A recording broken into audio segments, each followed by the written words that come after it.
Watch out, man. You know, Sky the lyrical magician attack, you know. And to them, I encourage all of my sports lovers them to go up on YouTube and like one page named Sports Frenzy because them are going to provide you with the latest football, basketball, and track and field, etc.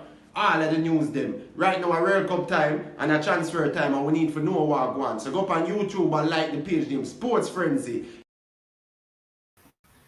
Yes. Welcome, people. Welcome again to another stream in a minute, but we're here, man. We're here and here to talk about some track and field, man. And I trust and hope that you guys are doing well and everything is good. So tonight we're going to be looking at the men.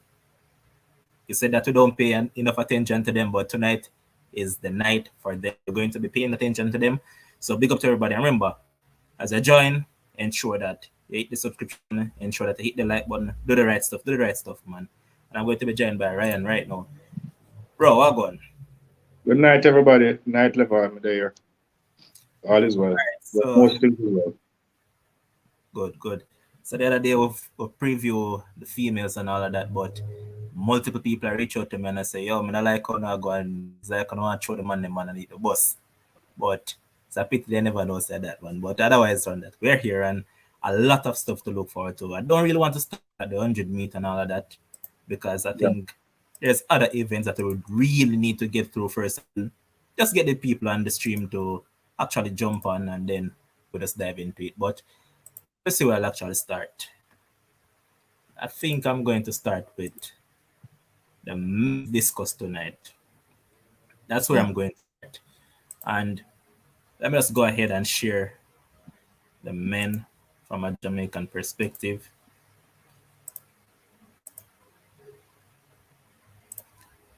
All right. It's coming. So there it is. In regards to Jamaicans, Travis Michael, and we have Frederick Dakers. No, Ryan, this guy, Frederick Dakers, he made a couple of years back. Yeah. But he hasn't been himself since then. Has been up and down, struggling with injuries. A lot of different things all about. When I look at him, do you really think that this guy can actually make amends in this event? Or I think that it's probably too much for him at this point in time? Wait, I start beside his name. Isn't he would that mean reserve or something? No, man. Don't really watch it, Asterisk. Because, you know, when I was looking through the entire team, like for like the 100 meters and so forth, you see some asterisk beside, like Brianna's name and so forth, and you know that they're like the alternate. So I wondered if it transferred over to that event as well. So here what happened.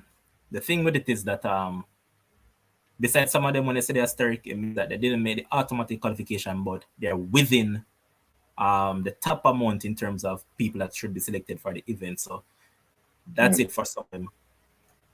Okay. So it's not like for the track events. Okay. All right. But sharing the wrong thing, man. Give me a sec. Let me bring this up quickly.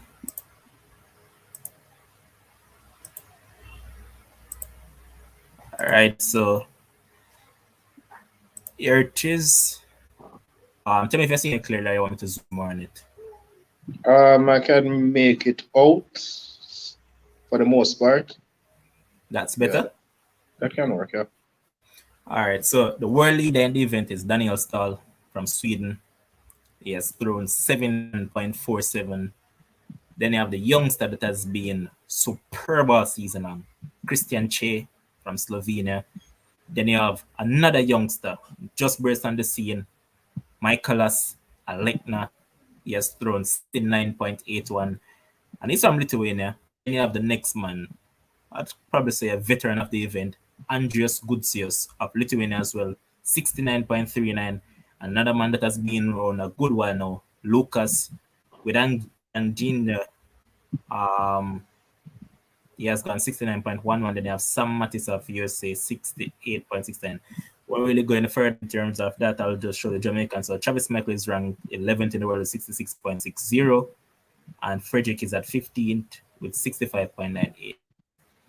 When I look at the throws that these guys above have done this season, do you really think that any of these Jamaicans can actually factor in this event? Not this championship.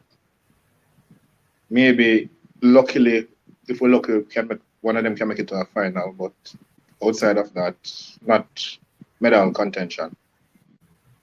Fair. Them Eastern European, Europeans here, especially Eastern Europeans, them money make different, you know. So right now, they have the Europeans. Them seem like they have the monopoly on this event as it stands right now. Yeah. You hear me clearly, right?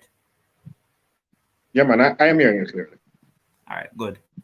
But I look at it and I honestly don't think that any of the Jamaicans will factor in this because, all right, this time around I have Che winning the event at stall based on what Che has done all season long. He has been consistently throwing over 60 meters. I have him to actually win this event. Over 70 meters. Over 70 meters, yeah. So he has done it multiple times this season. I think he has probably thrown over 70 meters at least 3 to 4 times this season already. So he has been a man on a mission, and I think he'll actually get the better of Starks one. But hey, time will tell. But since as we don't really think any of the Jamaicans will factor in, let's just move on to the next event. So let me load it up quickly. Next one I think that we're going to look at is the men's 800 meter. And again, I don't think we really factor in there, so I don't really think we need to dig deep into that. When I look at it, Navasky Anderson rank way down. I think he's ranking probably 30s or 40s thereabout. I don't think he will make much of a difference in this event, so I'm not really looking forward to anything from him. But so yeah, Navasky Anderson will be the Jamaican competitor in the men's 800 meter. As I said, don't expect much of him, so let's just continue, move on. And as we move on, the event that we're going to now look at is the men's 400 meter hurdles. So let's go ahead and share it quickly. All right, but before that, here's Sean Barrett saying that Navasky will make the semifinal. So you're saying that semifinal at least, and he should be happy about that. Good experience for him if he does that. Correct. He's a youngster. Before I get to the next event, my opinion, big up yourself, Albert Williams, big up Michelle, Anthony Henry, and Fresh God, Shannon, big up on yourself. The men's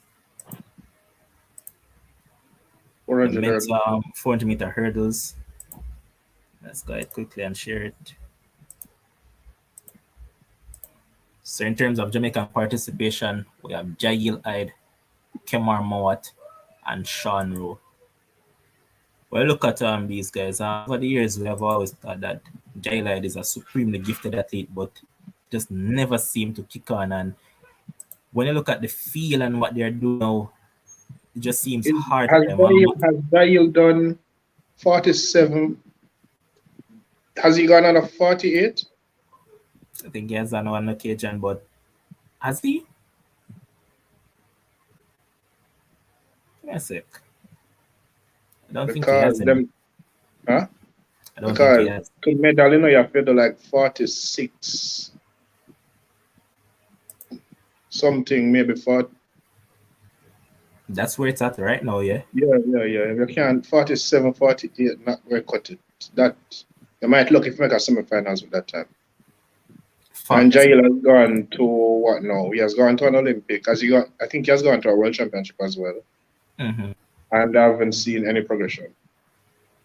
Yeah, so yeah, we're correct. He hasn't run that as yet, fam. So it's bleak on his side right now. But let me just show you exactly what we're talking about in regards to this event, because these guys are running some crazy times. And the top man in the event this season has been Brazilian Alisson dos Santos, and he's still relatively young. He's 22. So when I factor in that and what he has done this season, he looks supreme shape right now. And then we cannot leave out the man who ran a blistering time last year as well, ran under the previous record, Rai Benjamin, 47.04 this season, big time as well. And the man who finished second behind him at I think it was at the trials, Trevor Bassett, 47.47. Then you have Khalifa Russell, right in there in fourth spot. And then you look down, you're wondering, how comes we don't see the name of one Karsten Warholm?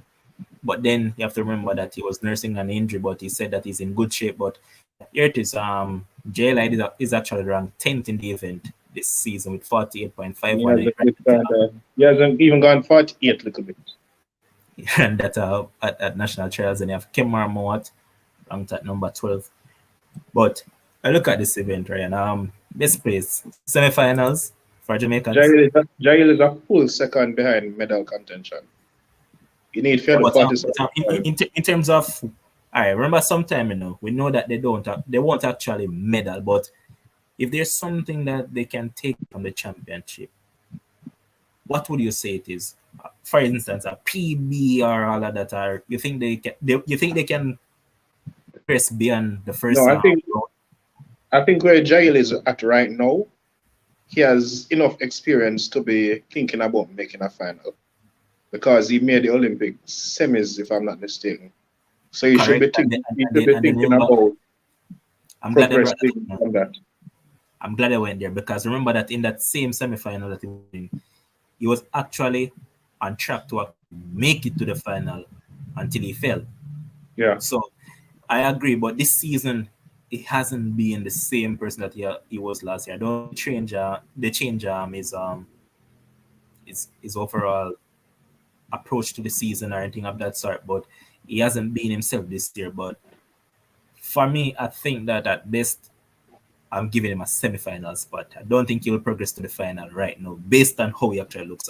If he actually surprises me and goes to the final, but we have to talk it as it is, and I don't think he'll actually progress beyond the semi-final stage. Yeah, I don't see a final either. Semi-final right now, but if he proves me wrong, all the better for me. I agree. And when I look at the event now, in terms of the winner, what are you choosing? Because remember, as I just pointed out, Warholm is not in enough shape or anything of that sort. So, what say you? No, I'm going with Dos Santos. Even if Warholm is there, he hasn't been competing much this season, and he has been injured for most of the season. So it's going to be difficult now to just get up and blitz the field again. So I have Dos Santos right now. Dos Santos has been rounded into shape all season. And right now, I think he is prime to win that gold medal. Oh, second place. Second, I'm going to go with what I see under this year, so I think Benjamin will get the second. Oh, so you're actually ruling out the War Machine. He might can get bronze. I don't think he's at the level right now. Wow. In terms of fitness, to get first or second. He has to surprise me. And when I say surprise me, I'm not talking about anything else outside of what he has done this season, being injured for the most of the season and not competing and all of that. So I think it's going to be difficult to just turn up and go on the podium. All right. Before I get in, Akil, big up Alex D. Sean Barrett first up here saying that Dos Santos winning. And Alex D saying that Dos Santos is winning. Jail and Kim are talented to make the final, though. Not sure if they will, but they can.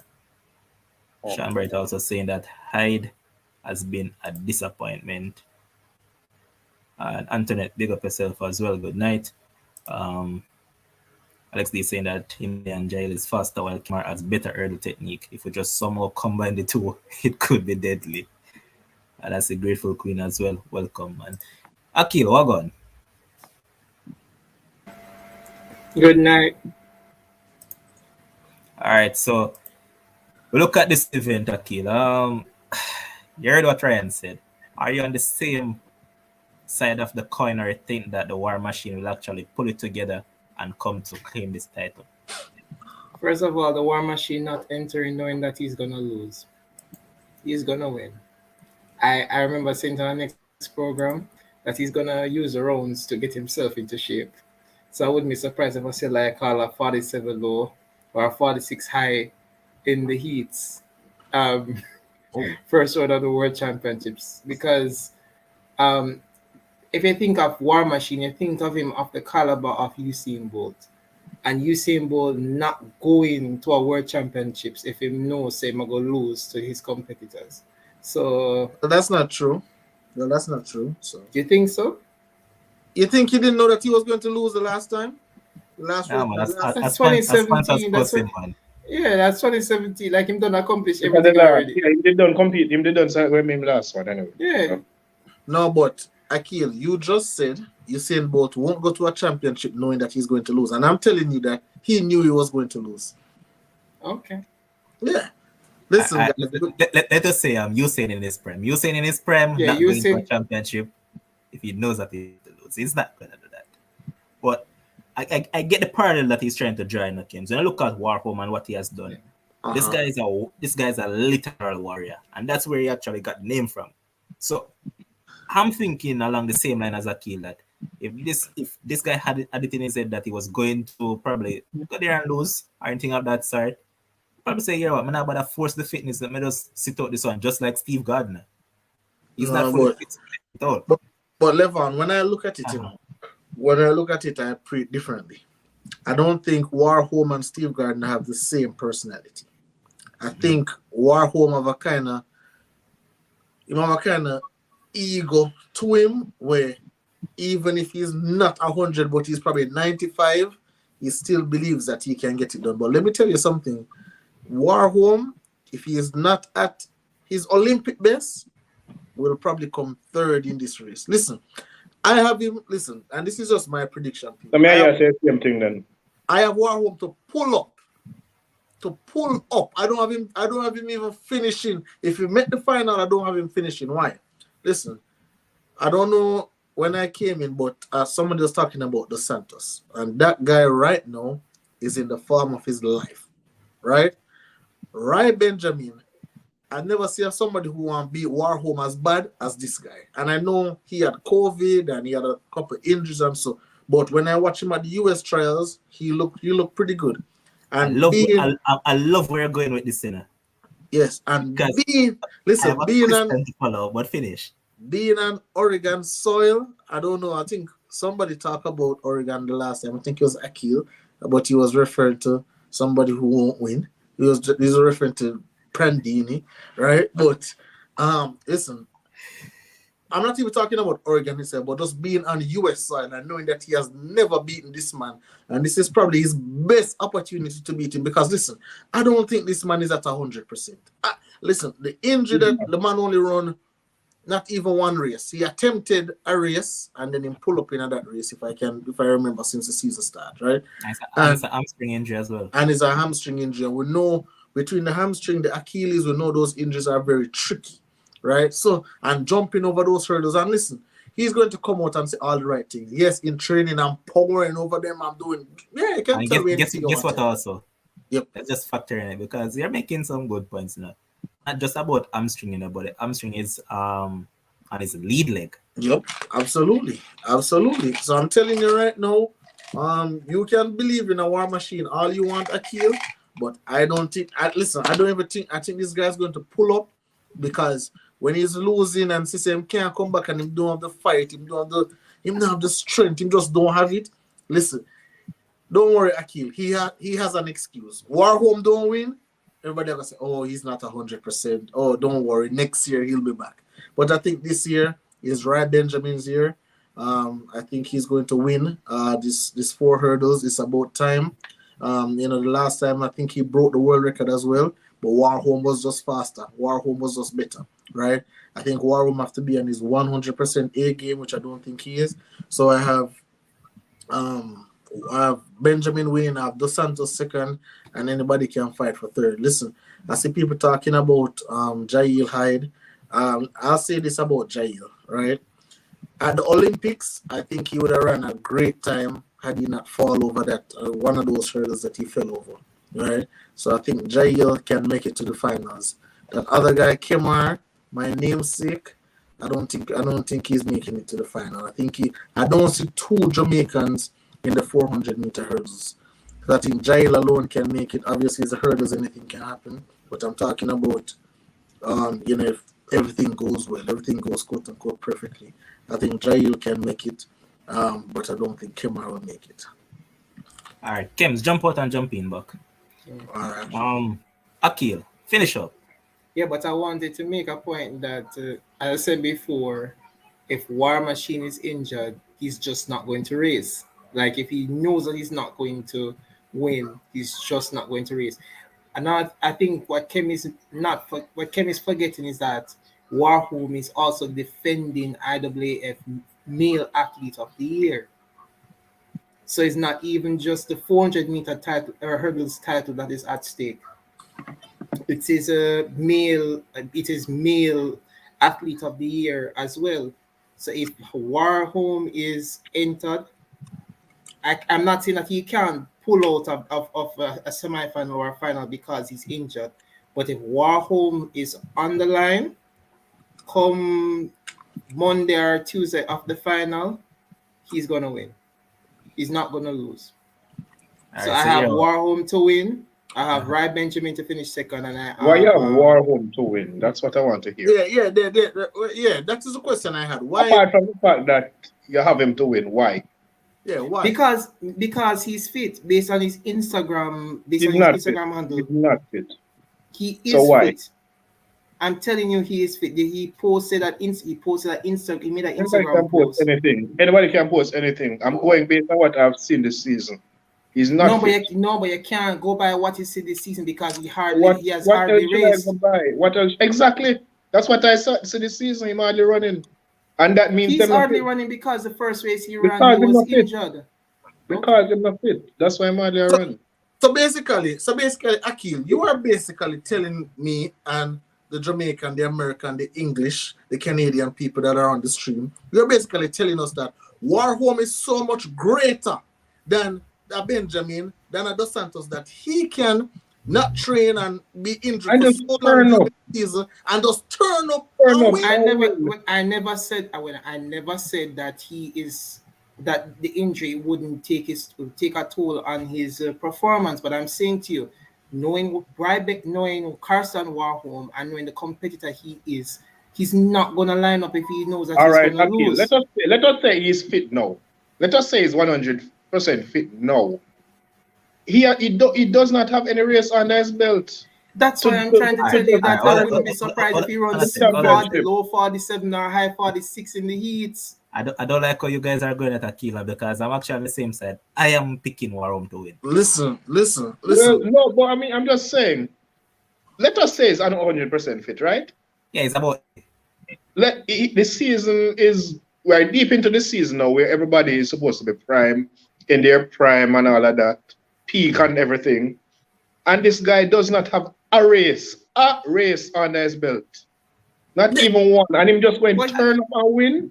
Just because he's the Olympic champion, defending world champion, and the current world record holder. So of course I'm going to back him to win. I'm not going to doubt him. I agree with you. No, Ryan, hold on. Listen, you guys are mentioning accolades that this guy did when he was fit, right? When he was race sharp, right? And even if we go back and watch that Olympic race, that man never blew away Rai Benjamin. Rai Benjamin was right there with him. So I am saying no. So now when we analyze the race now and I know we can say, yeah, Warholm this, Warholm that. But when we analyze the race, and Benjamin have been running races this season. So he's more race sharp. Dos Santos has been at his... But Kim, so much races as Rai run this season? At least 6. At least 6. Yep. Dos Santos is the one who run the most race in that pool. Dos Santos has run the most race, and he has improved every single time. Every single time he has improved. So he's more race sharp, more confident. Listen, let me tell you something about track and field for those who never do it. When you step, you can tell me about Warholm confident from now till the morning. When he step on that track, he'll be thinking about that hamstring. No shadow of a doubt. He will be thinking about that hamstring and thinking, hey, and Akila said around 47, 46, absolutely not. In which heats? Absolutely not. He's not going to do that because he's going to be favoring the hamstring. And I'm telling you guys, I know we're going to come here and we're just making our own predictions. I'm not kill Akila, I'm not kill Levan, but I just don't see. And even if he's pitching up Kems, the mental part of it. Yes. this. Because the man has been out all season. I would be The disrespecting. mental part of it. Listen, and a Jail Hyde and Kemar Moore, they been running at the finals alone, you know. He run against, listen, Ray Benjamin broke that world record as well, you know. He broke it too. So you are telling me that a man with no rail sharpness, I would just come beat him just like that? Not just no. Put something, not just a man. We're talking about the world record holder. Don't just say a man. Yeah, the world record holder when he was rail sharp. And in terms of mentality, that Olympic final showed me that this man mentality is different because Benjamin and Norman. Precisely. Was Warholm not 100% in that final? It was a trillion%. Exactly. So now we're talking about a man. We are talking about a man who hasn't been 100% all season, and we just go and think him just going to turn up and get a goal. It's not just about turn up, it's because of who he is. That's the point. Precisely. Okay. And as I said before, he is fit. I remember on his Instagram post, he showed himself running on a treadmill, and then afterwards him kick him own phone. Like, you know, he is so prideful. And as I said before, he is IAAF. He's a defending IAAF Male Athlete of the Year. That don't mean nothing right now. Wait, no, don't mean anything. It means nothing right now. At this stage, January, where we are, July. Today's July, 11 or 12, whatever it is. Yeah, it means nothing. It means absolutely nothing. Listen. No. It means it means something. No, it doesn't. You can't bring your credentials across this track and then come and say, "Oh, I am the IAAF." Nobody cares about that. You have to he cares about that. He's gonna remind himself. You have to show your pedigree. Listen, you have to show your pedigree right there in Oregon, Monday, Tuesday, Wednesday night, one of them night there. You have to show your pedigree. You have to show what you are made of. And what I am saying is, listen, when you come on here and on disrespect the same Olympic champion, Elaine Thompson-Hira, on disrespect she, who is fit right now, when I say, oh, Sharika will beat her, oh, Shelly will beat her. So why is it that a man who is not fit, because I know that man is not fit, why a man who is not fit, why are we giving him such credence for beat a Benjamin who is no scrub? Like Benjamin is elite. Dos Santos is elite. We act like them man are some subpar. You want us to kick away that argument easily. We can do it today because Elaine is training under a coach that we have no clue about. Yeah. While Sharika is training on the best of the best ever. Okay, but Warholm has an injury that we have never champion, the defending Olympic champion, the world record holder. Levon, you're telling me things when the man is 1,000,000% fit. What I'm saying is that you have never seen Warholm with a hamstring injury. Akil, I've never seen him. Why are you so confident that the man can recover from that? Like, we have no evidence that he has recovered from a hamstring injury. How are we so confident? Because of who he is. That's the point. Hamstring, you know, hurdles, you know. I saw Elaine came back from hamstring come with Olympic title and all of that. So well, she never have a hamstring. She never. But hey, by the way, she never run hurdles. Hey, and never run 400 hurdles either. But let me tell you this, Ryan. I'm going to tell you from now. Levon and Akil have come forward, and they're going to come with a total different argument when he don't. No, if he loses, I'm going to come here and say I was wrong. No, we can. I don't doubt you will say he's wrong, but you're going to say he's wrong because of. No. I'm not going to give him no excuse. No excuse. I was wrong, and that's it. And by the way, Kent, I have Elaine to win the World Championship double, so I don't know what you're talking about. Okay, no, I had her to win gold in the 100 and the 200, so I don't know what you're talking about. Did you? Yes, I did. Man, he did. But here's Alex D saying that I'm the biggest fan of Warholm in the world. But even I can say if he messes up and it's nothing good, Samba, Master, Bassett, even Capello are all lining up for that third spot. I can tell this much. I'm not getting that. That man reached back there to him reach before. But I think this will be an interesting one, man. I'd love to see all of them being fit at 100% because it will make for a great event. My question to you, though, Kim, you pointed out earlier when you were talking about right. Could it be a case that because he has so much weight on his mind that he will want to beat Warholm, based on people keep on saying about home field, all of this and that, which I don't think that count for nothing. It be a case that he might be too focused on that, and because of what Dos Santos is doing right now, Dos Santos might very well get the better of him. So listen, this is just me talking, but from a coaching standpoint, I know the coach is telling you, hey, they're going and say, hey, Dos Santos have run these times all season. This man is in peak form. It's not like this man is a sleeper, not like this man is an underdog. This man has showed his hand, show what he's made of, showed his pedigree this season.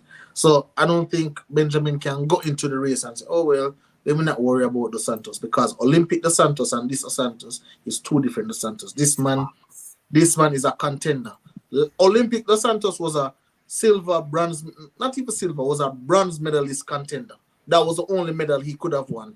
This World Championships, man can win any one of the three colors. Can win gold, silver, or bronze. So I think from a coaching standpoint, you have to pay attention to him.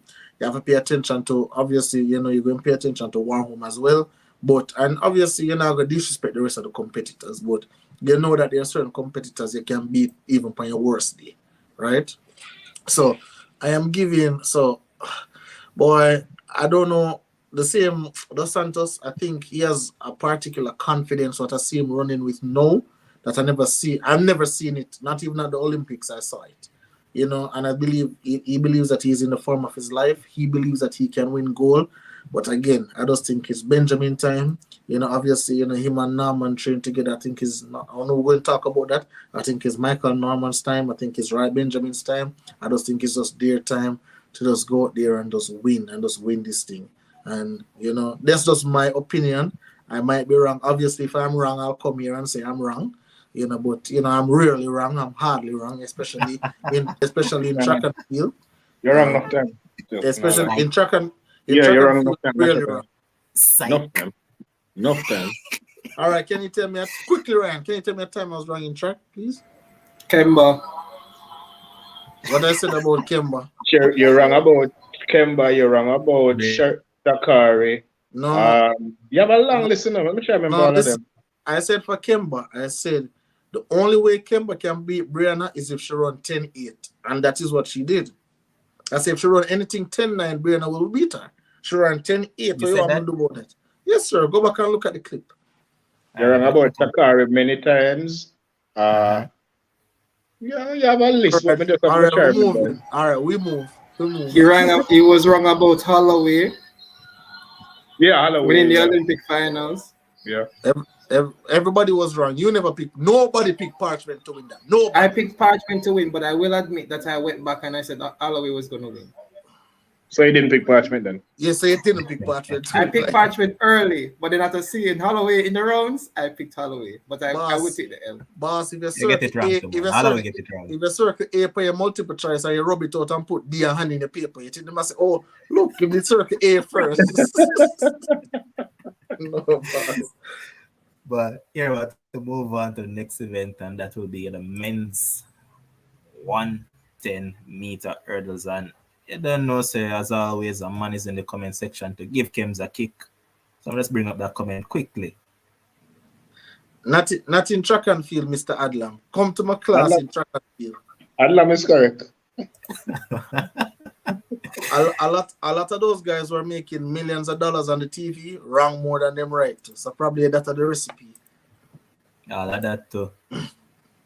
But from a Jamaican perspective, the three guys that will represent us in the 110-meter hurdles will be Ansel Parchment, the Olympic champion, Rashid Broadbell, running back into good form.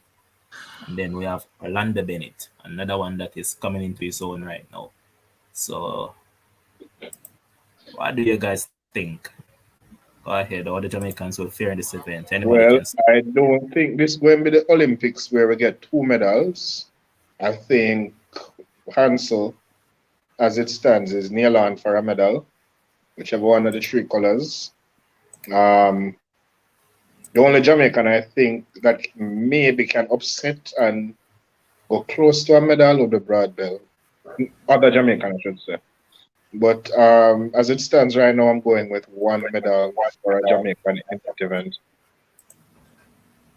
Broadbell not Alright. even making that. Broadbell not even making that final, boss. Broadbell is a Disagree, sim. Kems. Yeah, I know you always disagree and you're always wrong. You tell me say Prandini. You tell me say Prandini is going to win the 200 or whatever it is. Or going to medal. You said Prandini going medal, so you can't tell me nothing about me being wrong. No problem. But I'll say this about Broadbell. I don't think Broadbell is making it to the final. He has done well by making it to his first World Championship. Congratulations to the young man. He has a bright future ahead of him. But I think this field is just way too good for him. Way too good. How long is Broadbell? How old is Broadbell now? Isn't Broadbell like 20-something? If that? 22. Yeah, 22. Yeah. Actually, he's 21 right now.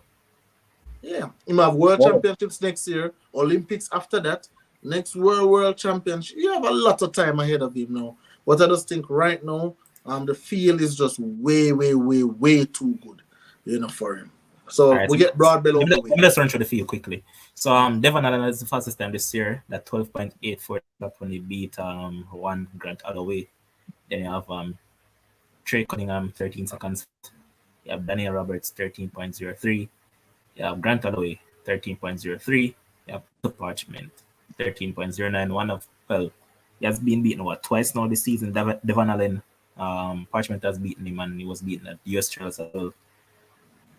And then, that's about it. And then you have next youngster that is coming through as well. I remember this guy when he ran superbly at World Juniors. That is Sasha Zoya from France. So, all these guys are coming through. And then, look down further down the list yesterday, Rashid Brawley at number 13. Look at the other Jamaican, that's Orlando Bennett is ranked 21st with his 13.27. So, you can go ahead and finish. Listen, I'm not even there to see the rankings to know that Broadbell is not making it to the finals, right? And so anyway, so I'm forget Broadbell. Mr. Bennett, thank you for your time, thank you for coming. But you also won't make the final as well, right? And this is of the premise that all the hurdles will go. Nobody no drop, nobody no false start, nobody no injury, because we can't predict those things. We don't know those things going to happen. So this is just me giving a prediction based off everyone is healthy, everybody over the hurdles, no disqualifications. Right? And guess what, Kim? Bennett is also still pretty young, because he's 22 right now. He won't be 23 until October. So then he went to Calabar, right? As a Calabar guy. Yeah. This is not the boys and girls championships. This is the world championships. This is the big dogs time, right? So listen, I have all four. I think I have all four Americans, making it in the finals. Hansa Parchment will be the only representation from Jamaica. 5, and then you can tell me the other 3 more men for fill out the field. What I always give Hansa Parchment a chance. Why? He's not the fastest. You're not going to see him run a 12.84 all them time there. But his hurdling technique and his composure over the hurdles is something that, we can't deny it and we can't understate it, right? Because when that man just going over there, it's like he's just gliding over the hurdles. Absolutely, like he's in a race by himself. Him just not absolutely. It's like, when you watch Parchment, and I think that is what really got to Holloway the last time, because, Holloway shot out and Parchment just ran his race and just eventually catch him up, by jumping over the hurdles as he does. So I think Parchment is in there for a medal somewhere, somehow, either silver or bronze. I don't think he will get gold this time. I just think Allen is better than him. I think on everyone's best day, I think Holloway is better than him as well. And, Trey can come up and surprise anyone. But I'll put Parchment in there for a medal. He is the Olympic champion. I'll give him some credit. But I'll give him a bronze. So I'll give Parchment 3rd. And I think Holloway will win. And I'll give Allen 2nd. Because Allen, he's going to the NFL after this. So he's going to play for the Philadelphia Eagles, going to make more money, more sponsorship, more all of that. So yeah. So I'm giving so that's my 1, 2, 3. Holloway to win, Allen 2nd, and Parchment 3rd. All right. For me, sorry about that. So yeah, so I can see 3 Jamaicans making the final. However, Bennett and Broadbell have to PB greatly. But for now, it's only one in the final, and that's Hansel Parchment. I have Hansel Parchment to win gold because Hansel Parchment is actually run fast. He's running faster this year, as in he has increased in terms of his speed, not just his hurdling as well. So I think if Grant or Devon Allen, come up with a sub 13 race, I think Hansel can keep up, and I think Hansel's hurdling technique will prevail over the other two competitors. So I actually have Hansel to win gold. I actually have him to break the world record if the conditions are good.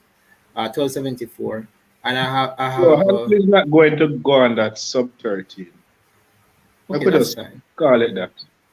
I think he's going to run 12. I think he's going to run 1274. No, Akil, let me just ask you something. 1274. Let me ask you something, Akil. When you make these claims, are these things that you really believe, or Yes. Or you just try to upset me? Because I feel like say you have something against me, no boss. The world record, boss. Yes, I think he can break the world record. He has Answer Parchment have zero chance to break the world record. Okay. Zero. Absolute impossible. Let me tell you, the only way he can break the world record is if the win is 7.0, and obviously that's illegal. He cannot break the world record, boss. Like what we are talking about, boss. Like, listen, Akil, when we come on this platform, Akil, it's okay if we give our own predictions and so. But make we keep a thing in our vacuum a little bit. Boss. Like, to say the man is going to break the world record if all right, what do you call perfect conditions? Tell me what is perfect conditions for you. Sunny, there's no rain. Okay. And the wind is good.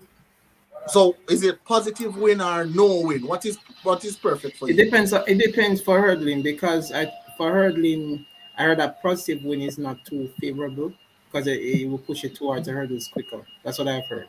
What is Hansel's PB? 1294. Huh?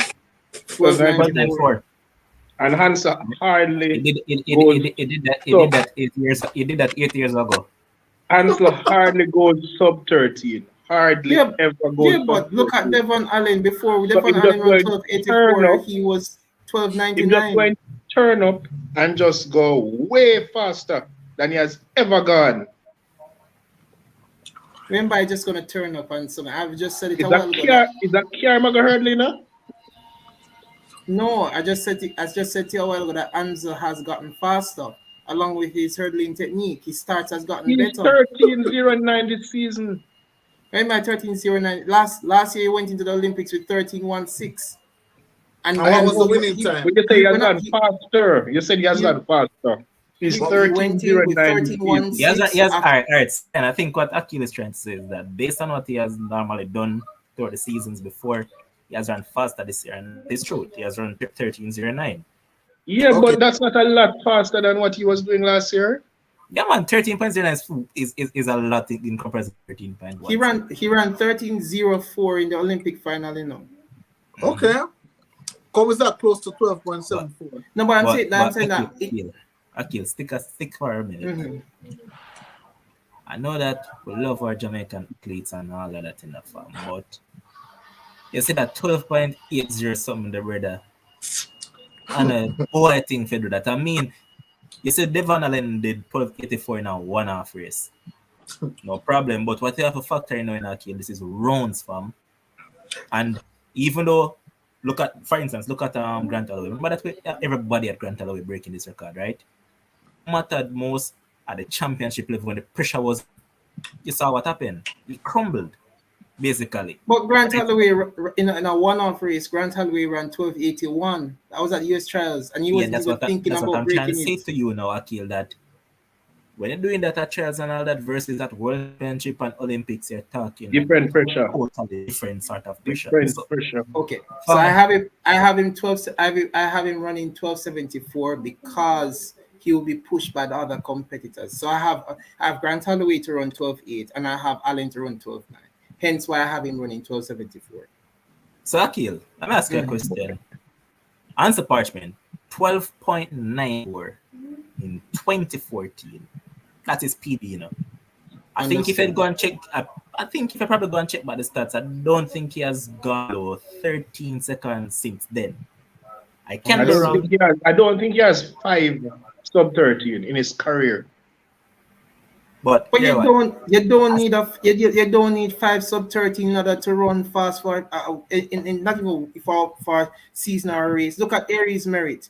Aries Merit had a purple patch in 2012. 1274 is from 1300 from 1294. Yes, but Hans has gotten faster. Oh boy. Yeah, man, So he has gotten faster, but he won Olympic with 1304, and this season he is 1309, but he has gotten faster. Oh, that makes sense. Going into the Olympics last year, he was 1316. And 1316, when going into that Olympic trials, I think he only did one race, and that was a 1340. Jaja, you have somebody agree with you, though, you know. But yes, Albert Barrage saying that Ansel is in world record breaking form. Me and Akil don't talk. And the thing about it is now, all I'm saying is that. Hold on a second, Akil. Are you burning on this? Repeat. Is that your burner account type in section? No, man, it's which one? It's someone familiar, my sister. Oh, sure, move on.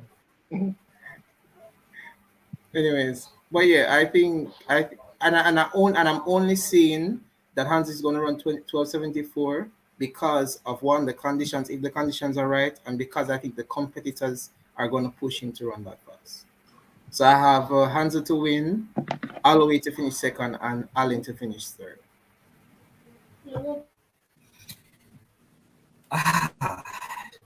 One thing I said, though, I don't have Devon Allen getting top 2. That man has a medal at a major championship, to my knowledge. So I don't have him doing that either again. I think at best he'll come third. But it's a tough call, but I have Parchment between the gold and the silver. Anything else from anyone else guy on this one before we move on? No, boss. No, Akil come give no more bombshell. So make a move it, yeah, man. I still don't get how it's a bombshell though. Hey, Kems, leave it alone. Make a move on. I don't want to talk about this no more.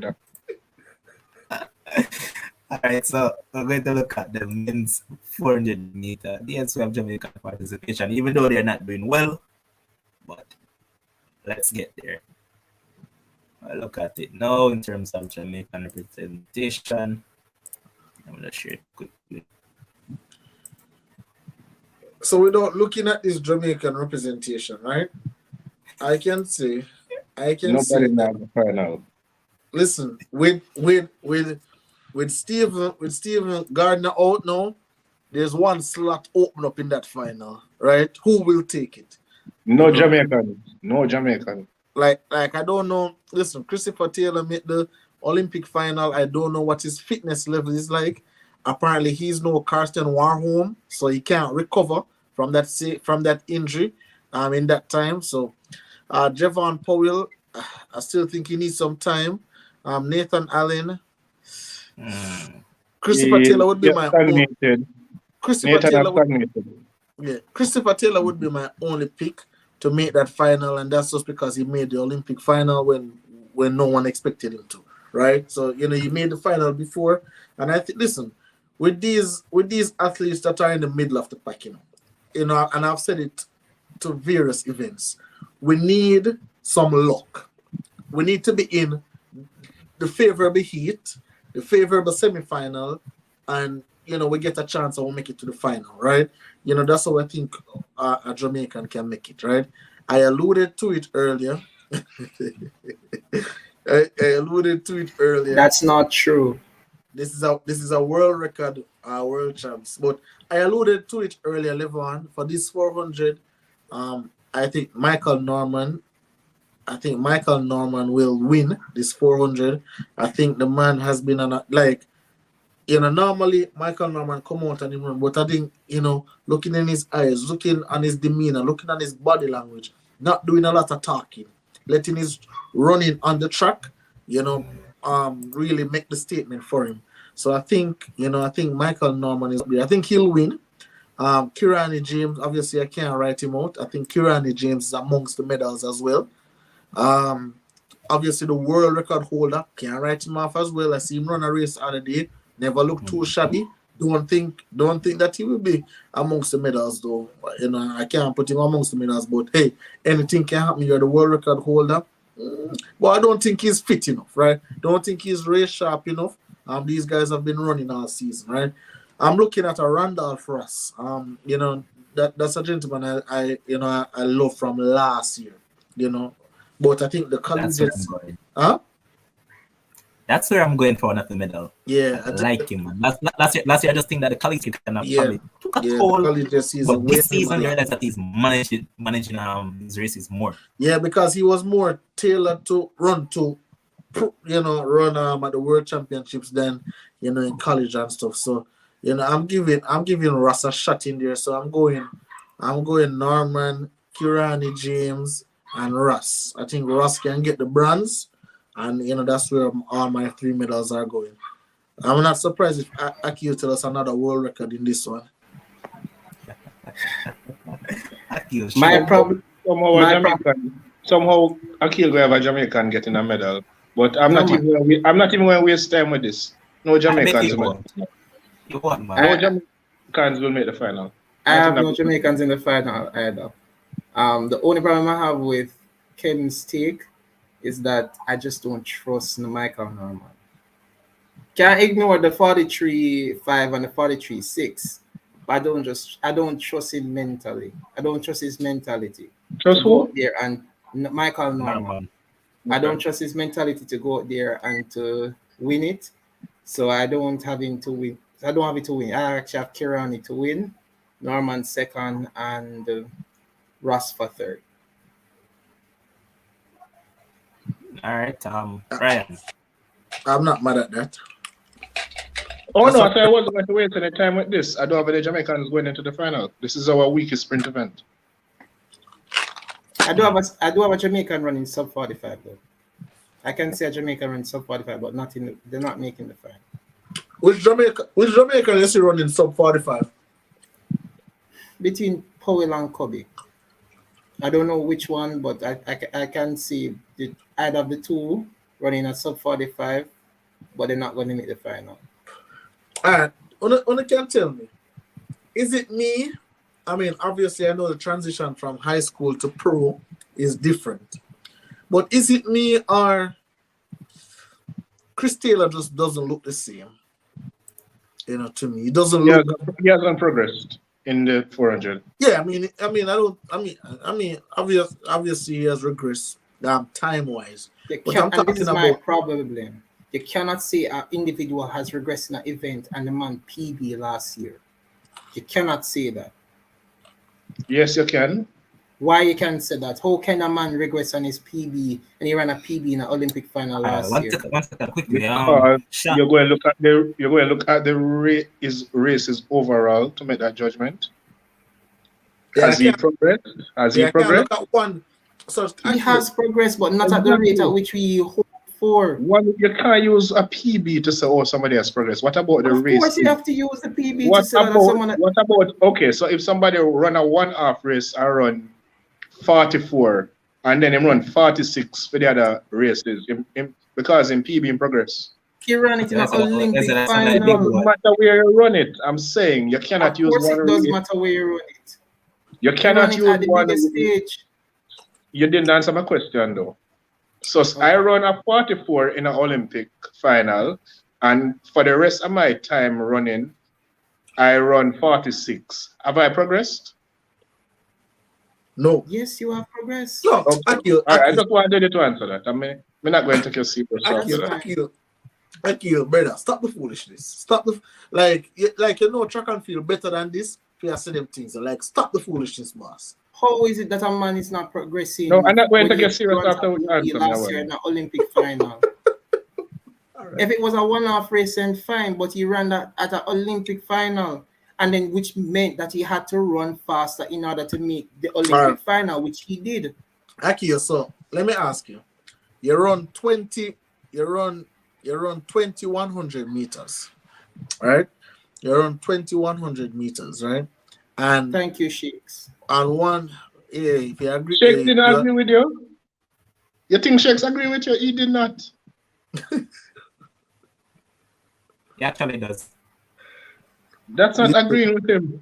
It is. No, this is not agreeing with him. This is definitely not agreeing with him. He's just saying that because he has never achieved anything on the international stage. So Taylor was a high school bully. So he's saying he's exactly where he's at. So he's not agreeing with Akil. How is making an Olympic final not an achievement? Akil, we're not saying it's not an achievement. We're saying it's not quote unquote. Shakes actually agrees with. I'm telling you, Shakes agree with what. Maybe Shakes need to write. Maybe Shakes need to learn to write. If he is saying he agrees with him, I don't take that as Shakes agreed. But Akil, back to my point, right? You run 10 100 meters. One of those 100 meters, you run your personal best 9.8. The rest of the other 19 100 meter, your time is 10.6. And you're going to tell me, say you progress? And Shakes, I'm playing box in Senate. oh boy. All right, yo, I might time, you know. Yeah, mine too. Mine too. This is not done for tonight. So. Shaky. Yeah. You're not hear me clearly, right? Huh? Not hear me clearly, right? Yeah, Chip, you freeze up sometime. If you add one more month on the stream, you're probably not sure again, boss. You can't add nobody else on the line, bro. Jaja. Oh God, yo, look more. Oh God, brother. Rabbit, oh God, shoot the shot, man. Oregon, not surprised that man left, right? He's always running. Ryan, you must learn to read, right? You must learn to write. You're a doctor. Maybe that's why you can't write. Yes, and guess what? As a doctor and doctors out there, they don't really write much, especially clearly. when they are giving you a prescription. You can't even make out what is there. Now, if you were able to just sit down and read what I wrote, I was actually agreeing with Akil, and it is clearly evident. But as usual, you're missing the point, right? How is it, right? Levon, let me ask you this. What has Chris Taylor achieved in track and field? Nothing. Only at schoolboy level. That's it. Thank you, right? If somebody plays D Cup, win all the D Cup, and another player win all the Manning Cup, right? One man goes to the EPL, right? Doesn't necessarily go to a big team. Say he goes to Norwich, right? Because Norwich were in the Premier League last season. All right, let me use another team. Newcastle goes to Newcastle, and another man plays for one of the teams in the Championship. Who has progressed more? Now the man that playing in the EPL. I don't know what you think you're asking, but I'm here to tell you that no, you hold did on, not. Ryan. I'm here to tell you that you did not get that point. Hold on, no, may I ask Levon? Who you would pick as the man that has progressed more at that outset? Huh? One in EPL. Thank you, because it's a higher level of competition. Therefore, the simple point that I'm trying to make is Chris Taylor has never achieved anything at the international level. The only thing he has achieved is, listen, it's like another man on school challenge quiz. Him can win school challenge quiz, but if him don't go college or university and actually turn out to something good, you would say, but hold on, but that man wastes him talent, right? What has he achieved? Win some school challenge quiz? Chris Taylor has been a high school track and field bully. And for far too long, we have glorified those people that are doing well at champs and not producing anything significant on the world stage. Now, Chris Taylor, as Akil said, he literally ran his personal best in the Olympic finals. He came sixth. Nobody even had him to make that Olympic final last year.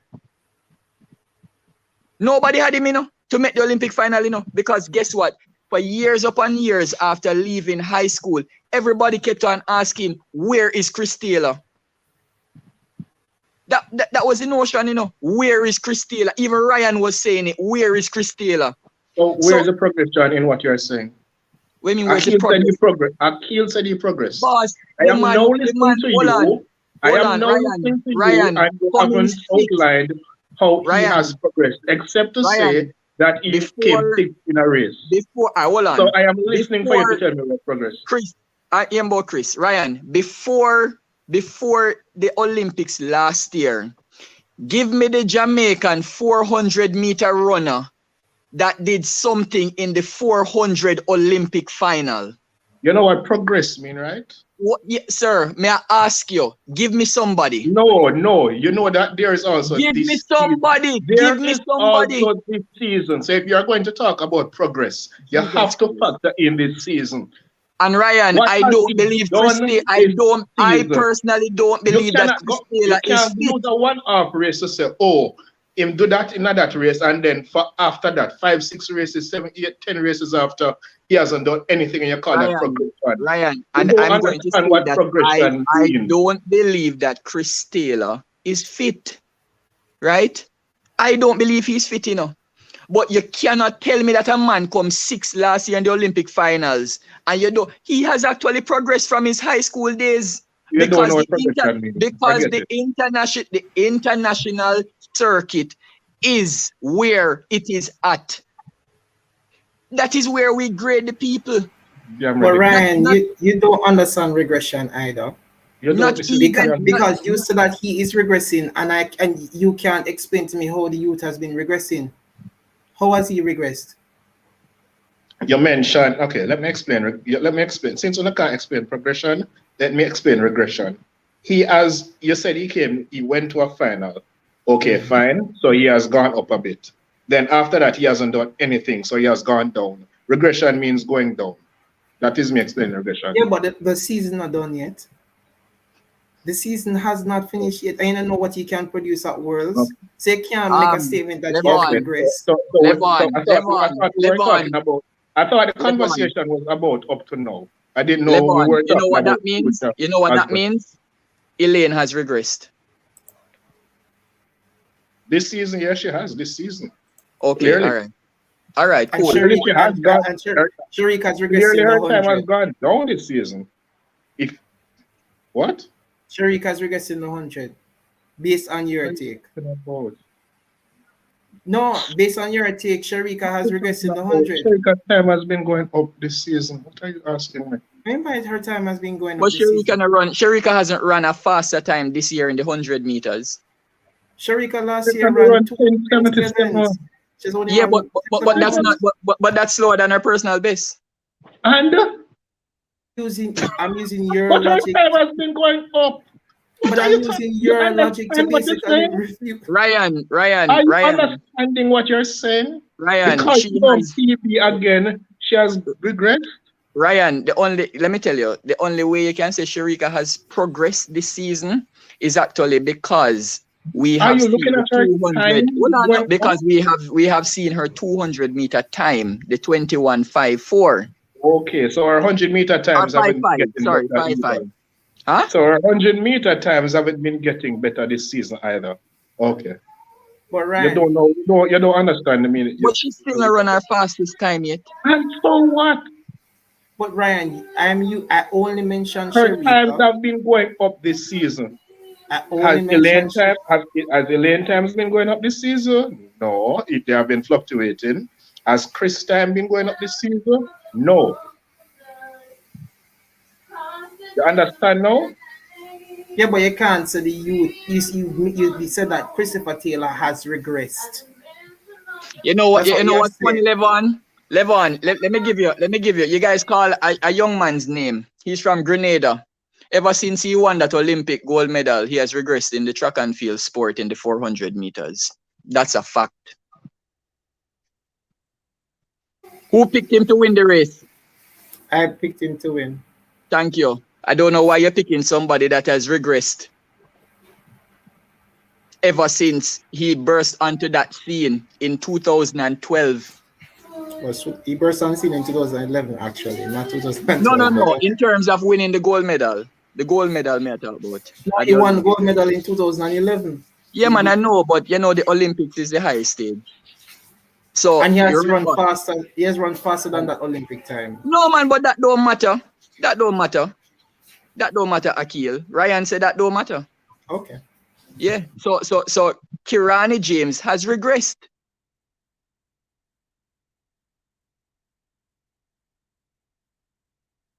I'm muted. Seems like the 8 is taught in the kitchen, so 2 men has run. Man, they might run, man. But I have nothing to say about it. That I think that Chris Taylor just need to just leave the 400 meter alone and just go into the 200 and 100 and that's it. That's exactly. That's it in 11. Sorry about that. Continue. Let me just add this, Akil. You guys had Danny McFarlane on the show, not true, Levon, because I was tuned in. And you know what's funny? Everybody on the panel literally agreed with what Danny McFarlane said, where he said that if he were coaching Chris Taylor, he would move him to the shorter sprints. And you know why he said that? Because of the man's body type.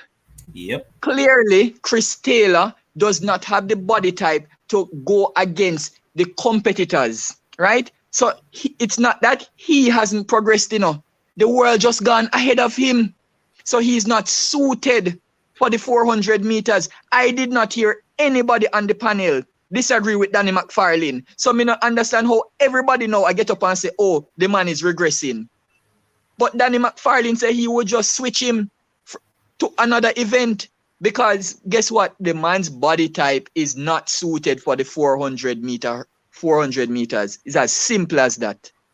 But if Ryan had said that Christopher Taylor has not, based on what we had expected of him, if he said that Christopher Taylor is not performing to the expectations that we had of him 2 years ago, 3 years ago, fine. But to say that the man career is regressing and the man just recently make a Olympic final, and this season we don't know what injuries he has had this season, because we saw him at World Indoors and we saw what happened at World Indoors. We saw how he fell in World Indoors. I think he fell in World Indoors or somewhere along that lines. But we have seen this youth making a progression into the 400 meter event. So how Ryan must come here and talk about how the youth career now he has been regressing. That is my argument. Let me add this lastly on the Chris Taylor thing. Over the years, we have always had a problem in terms of based on the study that has, even the eye test too, right? The schoolboys have never done anything of significance. All the boys that basically come from the major schools, right? Because we always say they are burnt out. Chris Taylor literally got to an Olympic final and came 6th. Before that, find somebody that went to one of those top schools, did so many events, and performed well. You know who has regressed, Levon? Akeem Bloomfield. Well, they cancel that. Well, fine. They cancel that. Well, yes, he has regressed because a few seasons before, he was performing way better. But guess what? I can tell you why he has regressed. He has regressed because of injuries. He has actually regressed because of personal tragedy, right? So there are personal stuff that has caused his regression. But it's not fair for anybody to say Chris Taylor has regressed. Wait until this season finish and wait until next season, because next season is another world championship. Now, so Levon? Yes. So wait until next season to get up and say, and you can say, all right, well, guess what? If you came 6th in Olympic final, all right, clearly the expectations are going to go up. Now, if you now disappoint me at the World Championships, and then you come and disappoint me again at the successive World Championship, then you can say, all right, yeah, the man has regressed. That would be a fair point to state. All right, so let's say he goes to this World Championship. Well, he's at this World Championship. So let's say he comes out of this world championship with a PB. I'm here wondering what would now be the argument. If he runs a PB, Exactly. but if he runs a PB, they're still going to say him regress because the PB not good enough. Because level if he PB is in the semi-final and don't make the final, them going to say him regress same way. And the thing about is that USA have a culture of 400 meters, like progressing their youngsters in the 400 into the senior level. They have a culture of it. They have a history of it. Jamaica, not so much. As in, we have 400-meter runners who have won world championships and have done well at the Olympic level, but it's not a lot in comparison to the United States of America. A lot of persons are comparing Christopher Taylor to Michael Norman. Michael Norman, under different circumstances, different program. He went to South Carolina University. Right? He's everything about Michael Norman's progression is different from a Christopher Taylor. So I think it's very unfair to the youth for us to be saying that his career has regressed when he has actually been making strides forward. And if you look at Christopher Taylor's structure and frame is similar to Wayne Van Niekerk. Wayne Van Niekerk, when he just started in 2015, and remember, Wayne Van Niekerk was older than Christopher Taylor. Is similar body type, petite, Skinny. But Akil, since I brought that up, when I check the workload of Wade Van Niekerk and what he did prior to when he went international, I don't think it's the same with Chris Taylor. I think Chris Taylor has done way more than Van Niekerk did at a younger age. Correct. And it's true. That's something that we can't disregard. But at the same time as well, I'm not going to give up on his 400-meter career. Yes, he may do better in the 100. Me give up on that. But I'm not going to give up on his 400-meter career because I think he can excel in it. However, you have to move away from it, man. You have to move away from it. You need to go to 200. Akil, you're optimistic, and I like that, You're an optimist. However, you have to look at it logically, bro. And when you look at the rest of men that is competing in the 400 meter, exactly. Just the field too good. The field is just too good. And we need to accept that, that the field in the 400 meters is just way too good. The field is good now. The field is too good for him right now. But guess what? Christopher Taylor is probably 22, 23. 23. He 27, 26. Maybe he can catch up to the field. As I'm saying, I don't have a problem with him running the 100 meters. I don't have a problem with it, but I'm not going to give up I say this and I'm not going to say it low. Christopher Taylor needs to leave 400 meter alone, go to the 100 and 200. Simple as that. Yeah. I say 200. Not even 100. 100 too fast for him. Well, Shakes, if a man can get up and just run 10.11, without any training for the event, they have to give him a chance. What you say? With the proper coaching and improvement with his technique. There you go. All right, remember, we're talking just about talent alone, the fam. Talent and that class 3 or class 2, I think it was class 3 as a matter of fact. Let me see.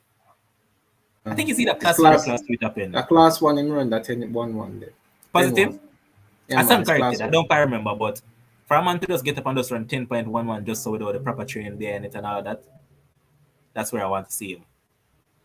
And here's a man that is basically close to Chris Taylor, man, Calabar man, Rash Kellogg saying that he'll soon turn to the 100 or 200 meter. Right? That's what I want to see him from. I have no problems with that. No problems whatsoever. And I believe, and Levon, sometimes people wait for the reality to kick in.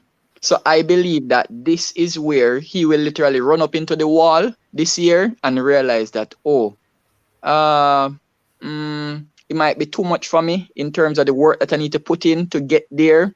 Because really and truly, if he does not have the body type, it means that he would literally have to do all the work for the other mechanisms to run even faster.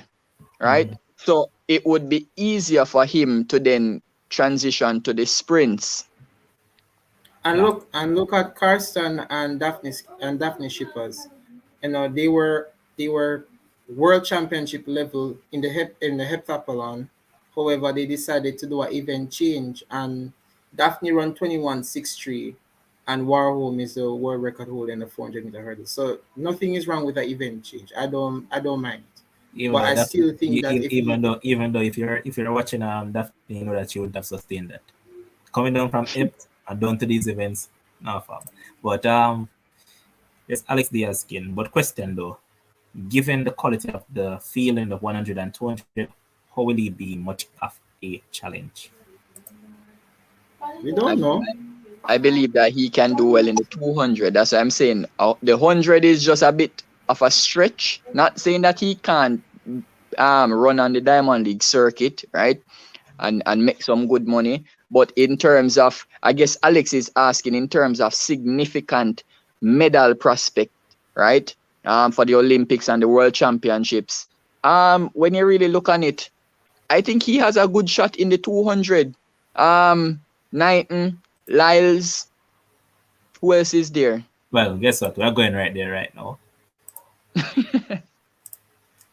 So, as I mentioned it, here it is. So, we have the youngster, and he's what? 18 years old now. He has run 19.49. Then we have Lyles, he has run 19.61. We have Rainer Mina, who has run 19.63, but won't beat in at this World Champs because he's switching allegiance. So, he's going over to Portugal, just like what's that guy name again, man, that won silver medal at Olympics? Obiquelo. Not Obiquelo. Juan Mikel Echevarria. Yeah, man. The jumper. Yeah, long jumper. He's switching allegiance as well to Portugal. The top two in the triple jump this year as well. They're both Cubans, but guess what? One is switching allegiance to Spain, and the next one is switching to Italy. So they won't be competing there either. Those guys are Cubans? All of them that I just mentioned are Cubans. Oh, them running from you know what. Because they ain't getting the dinero. Yep, precisely. It's as simple as that. Yeah.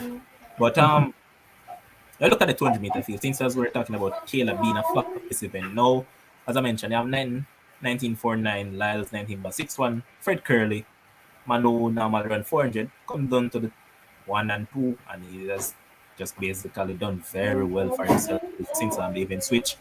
You have Luxola Adams was on 19.82. I can skip over Norman because I don't think he'll actually. He won't be taking part in this event. And then you have the man from Liberia, Joseph Van Bulle, was on 19.83. Jeremy Richards from TNT is also on 19.83. Then you have Kenny Bednar was on 19.87. So we'll look at all of these guys. Do we realistically think that Chris Taylor stand a chance against them? Not no, but doesn't mean it can't happen if he switches to the event. 2 years, Olympics. Yeah. He can make the transition for the Olympics, 2024. I think that's enough time. Not only that, a lot of these people might be doubling, especially depending on what happens at this World Championships and the one to come next year. You might have a lot of people that do well and they're like, all right, time to double up. Because you know that the Olympics is a little bit more flexible than the World Championships in terms of the possibility of doubling. So if he concentrates on one event, as I said, the 200 meters for me, he stands a chance. Listen, I know that you're showing all those times, excellent times, but guess what? Outside of Usain Bolt, Michael Johnson, in terms of running them world records, they don't really run that fast when it comes on to World Championships and Olympics, right? So you will have men doing their excellent best when it come on to a one-off race, but when you're running the rounds, it's a different thing. So you never can tell. A man can run a 19.8 and you're winning the gold medal. 19.7, you're winning the gold medal. The 19.8 giving you the silver medal or at least the bronze medal. So I believe that he would still have a chance to at least medal. I'm here for a particular man, but I know I can't see his name. Johan. No, brother, I'm not. It's a man that I'm looking for. Here he is. Andre DeGrasse. I heard he's not fit. But Aki, if there's one thing that you know about that man, what is it? He has good determination and he is resilient. He's resilient. So even if he's injured, he's still going to come and try to perform. He's gonna try to perform. Yeah. Actually, it's sad to say, but I actually have USA sweeping this event. That's where I was going to go next. I have them sweeping this event. However, this is my problem. I really like Noah Lyles. But my problem with Noah Lyles is that Noah Lyles, he literally cheated himself of that gold medal last year at the Olympics. Because Noah Lyles have this nasty habit of being arrogant and not treat the rounds as how they should be treated. And I hope he doesn't do it this time again. In the Olympic final, he literally qualified as one of the fastest losers and literally get one bad lane in the Olympic final. If he was in lane 2 and he got a bronze medal. If he was in one of the middle lanes, Noah Lyles would have won that gold medal ahead of Andre DeGrasse. So my hope is that Noah Lyles will not do any foolishness throughout the rounds and actually run the rounds properly and come out and win. Noah Lyles not running anything faster than 19.6. He's talking about 19.5, and I remember the media was saying 19.5, and he was like, that's too slow. Look, Noah Lyles not running anything faster than 19.6. I have Kenny to finish second, and I have Knighton to finish third to get his first World Championship medal or global medal. Okay. And here's Dean Ali saying that I was happy when he lost. Don't like Noah at all. And Kishi saying that she bind that up in Jesus' name. No sweeps at all. Unless it's the Jamaicans doing the sweep. But Sheikh, tell me, look at this. You saw what transferred at US trials when Lyles did whatever after he won that race. Do you think that looking at one Aaron Knighton, yes, he's young and all of that, but do you think that he has a shoulder right now to actually get one over one Noah Lyles since he did what he did? Sorry, I missed what you said. If he has what? Do you think that he actually can beat him?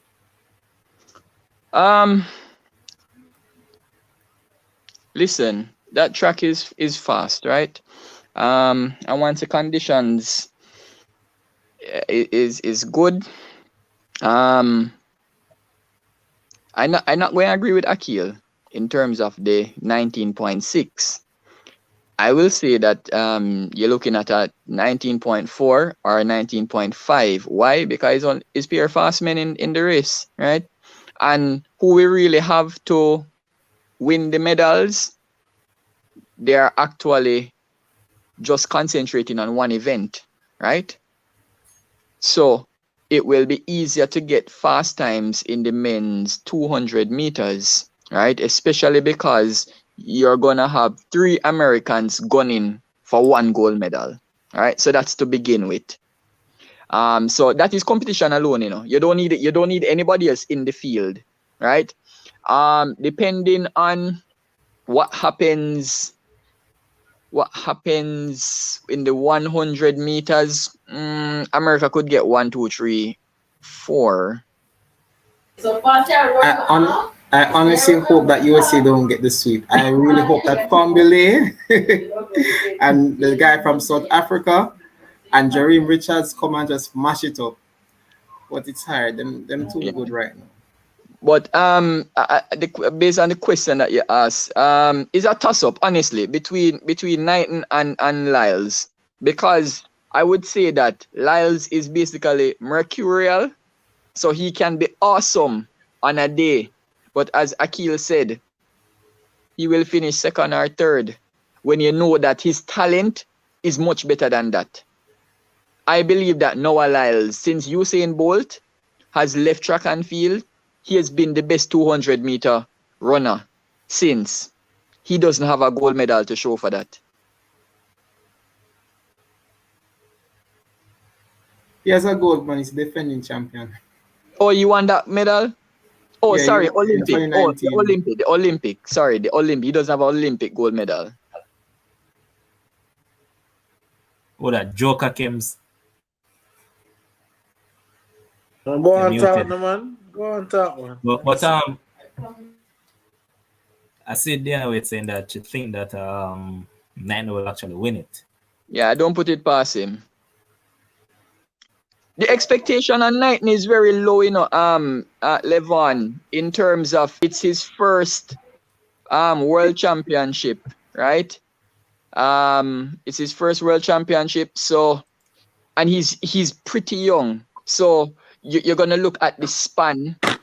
He's been running fast at a tender age. So the span that he can win medals is much greater compared to other runners, right? So if he comes in and gets a bronze medal, it's an achievement. If he gets a silver medal, it's a greater achievement. If he wins the gold medal, you'd be like, oh, well, guess what?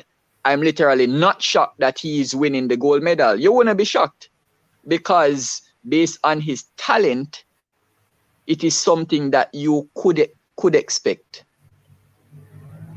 Truth. Here's SNIF. Not sure to pronounce that or whatever it is, but I'm just going to use that. So then it's going to be crazy when he calm down and focus on what he can become. People don't necessarily need to be focused at 18. Precisely. Just enjoy life, eh? Exactly, because think about it. How many 18-year-olds can run as fast as he has done? No, boss. Listen, this man is not a typical 18-year-old. And, you know, when you're in a particular field, like in track and field, and you're 18-year-old where you have sponsors and those persons out there who are wanting you to deliver, don't tell me, say, you're going to live a regular 18-year-old life. There's a particular expectation for Knighton to finish within the top 3. I believe that Lyles will still win because I think Lyles is just a better athlete. I think, you know, Knighton run a 1/2 time and a lot of persons were jumping up saying going break, you're saying about record and all of them kind of something. But I think Lyles is a better athlete, especially as a finisher. I don't know if Knighton probably tried to work on his finishing, but I just think Lyles overall is better. Levon, remind me of the dude name who always wear the headband. Bednarik. Yeah.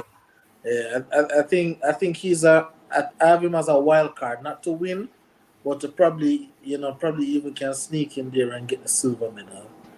We agree. Huh? I have him to win silver. Yeah, I think he can sneak in there. Listen, I think it's so funny. I think this Fred Kerley thing is so funny to me. He's a good 400-meter runner. He's a great 100-meter sprinter. But his 200 meters just not where I believe it should have been, you know, for such a strong 400-meter runner. You know, because the point is he's good at 400 meter. Then he is basically great in his own esteem as a 100-meter sprinter. So the middle ground would be the 200. So why is it that you're not strong in the 200? Yep, because probably he does not necessarily train as hard for the 200 meters. What? And think about it, Levon. If I come down from 400 meters, it was like an unexpected victory for Marcel Jacobs at the Olympics last year. Most people would have had Fred Kerley to win that Olympic gold. He thought that he was going to win that Olympic gold coming into that final, right? So he would be concentrating on that. Even for this year, even with Christian Coleman coming back, Fred Kerley believes in his talent, clearly, because not many people come down from 400 to 100 and do so well. So clearly he has self-confidence and self-motivation to know that, yeah, he can do it.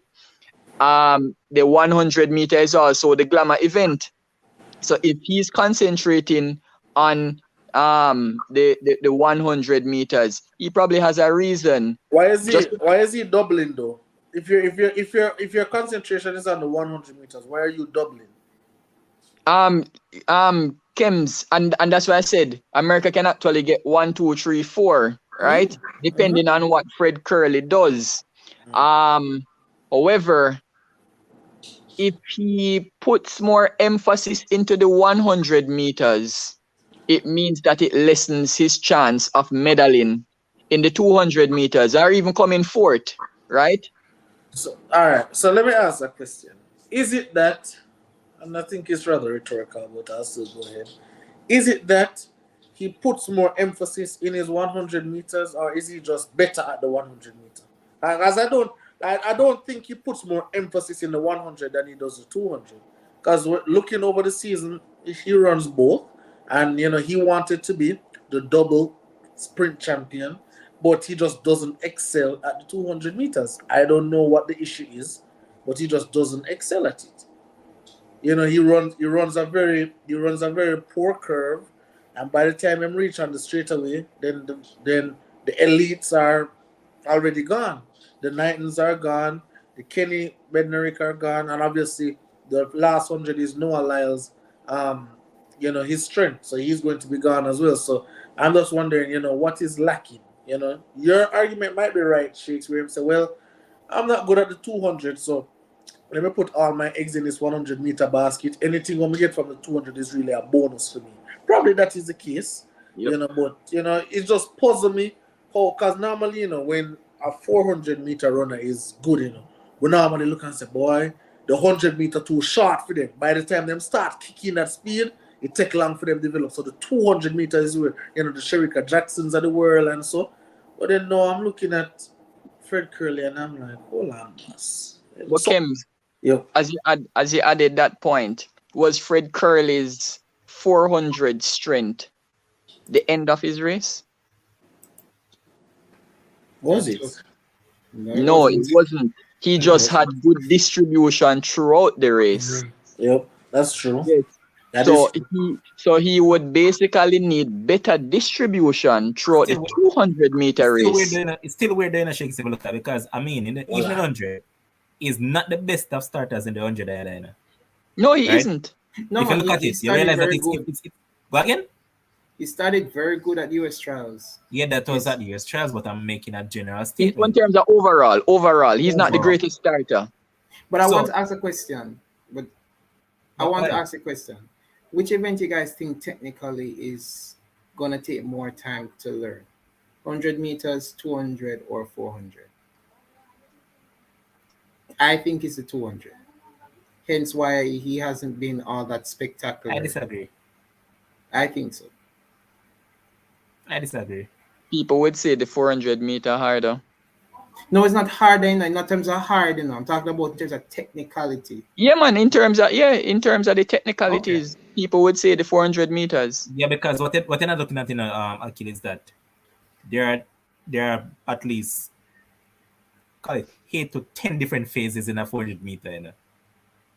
You might just look at it as just one event, but look at the world record holder, Wade Van Niekerk, and watch how he actually ran that race.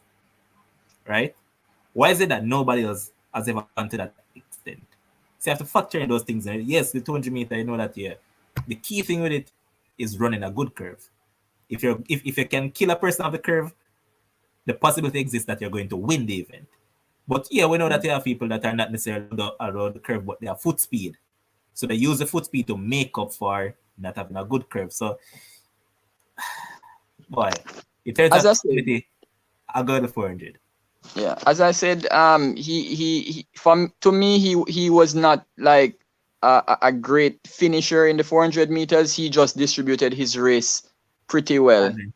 Yeah. But I want the youngster to win. Knighton for me. I just want Knighton to beat Lyles. Where's it? Knighton for you? Yes, man. Knighton. I'm going with the youngster to win over Lyles. listen, any medal for Knighton is a success. As I said, more sponsors will get on board, especially with next year being another World Championships and then right after that an Olympics. So you know that people would be looking on, oh well, clearly this is the progression. Medalist to gold medalist to Olympic champion. You can't get any better than that, right? If he gets that gold medal come next week, it's like cherry on the top before he starts eating the cake. For me, the wild card is Jareem Richards. For him to be running 19.8 in rainy conditions in Trinidad and Tobago, that was very impressive. He's a wild card. Since as I got there, I was going to leave out wild card, but you know it's my wild card. That man from Liberia. Oh, Fambele? Fambele is my wild card if I'm going for upset. My problem with Fambele is that Fambele has been 9.8, 19.8, 19.8, 19.8.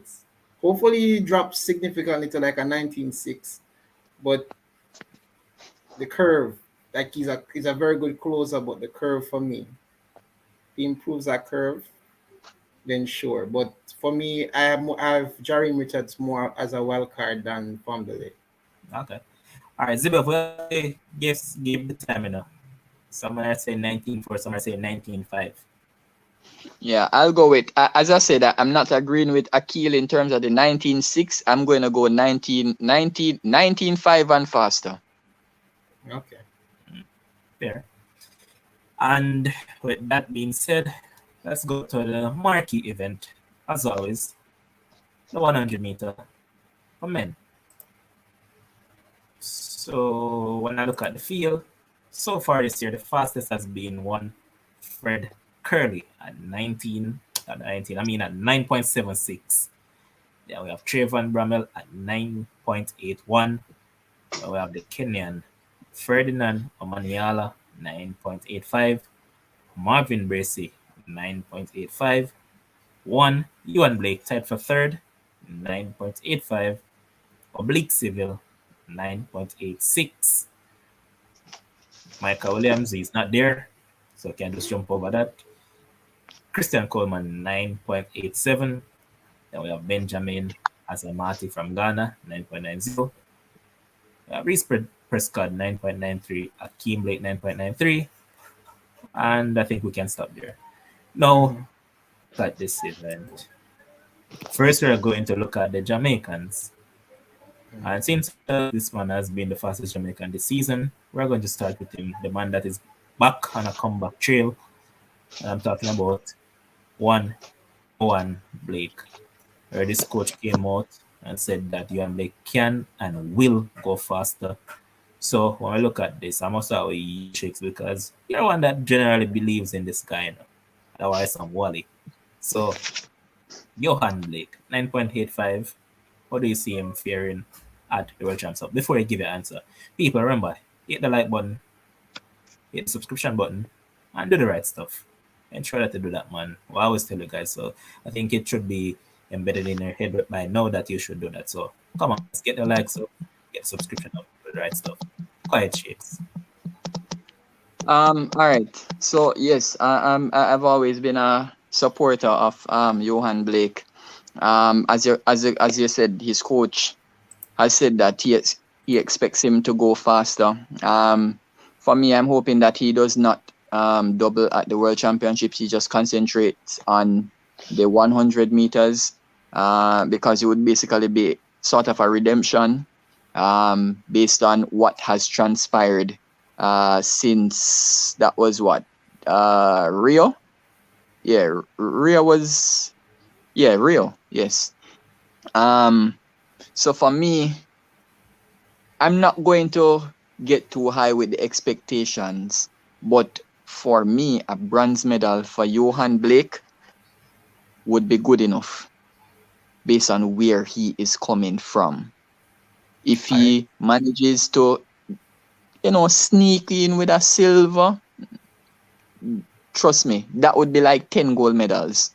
If Johan Blake could get a silver, I would need to tell you, if he wins the gold medal, build the man a statue, same time.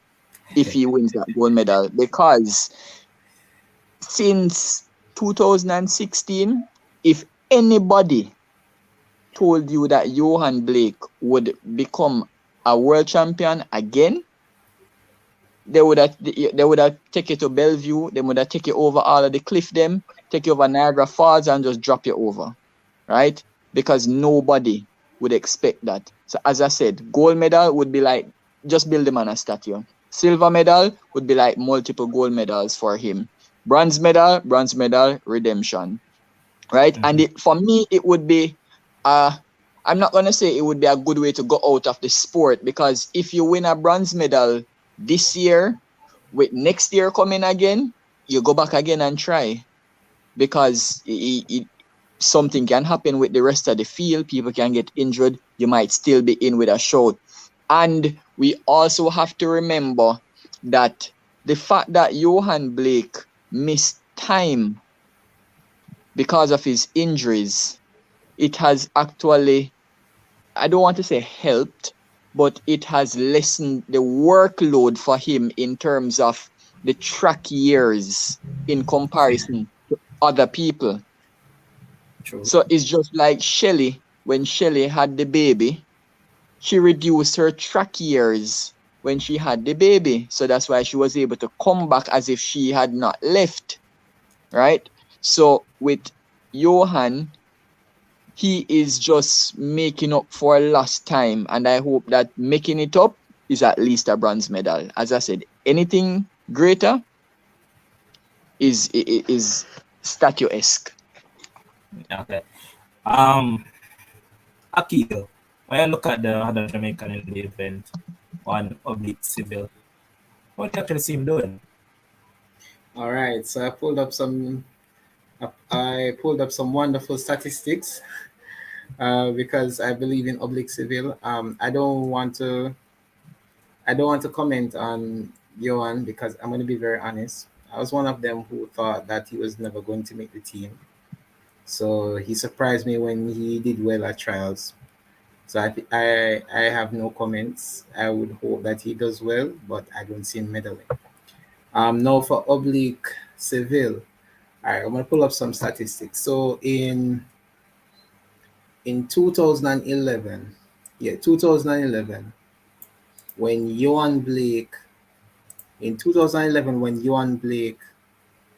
won the world, when Johan Blake won the men's 100, yeah.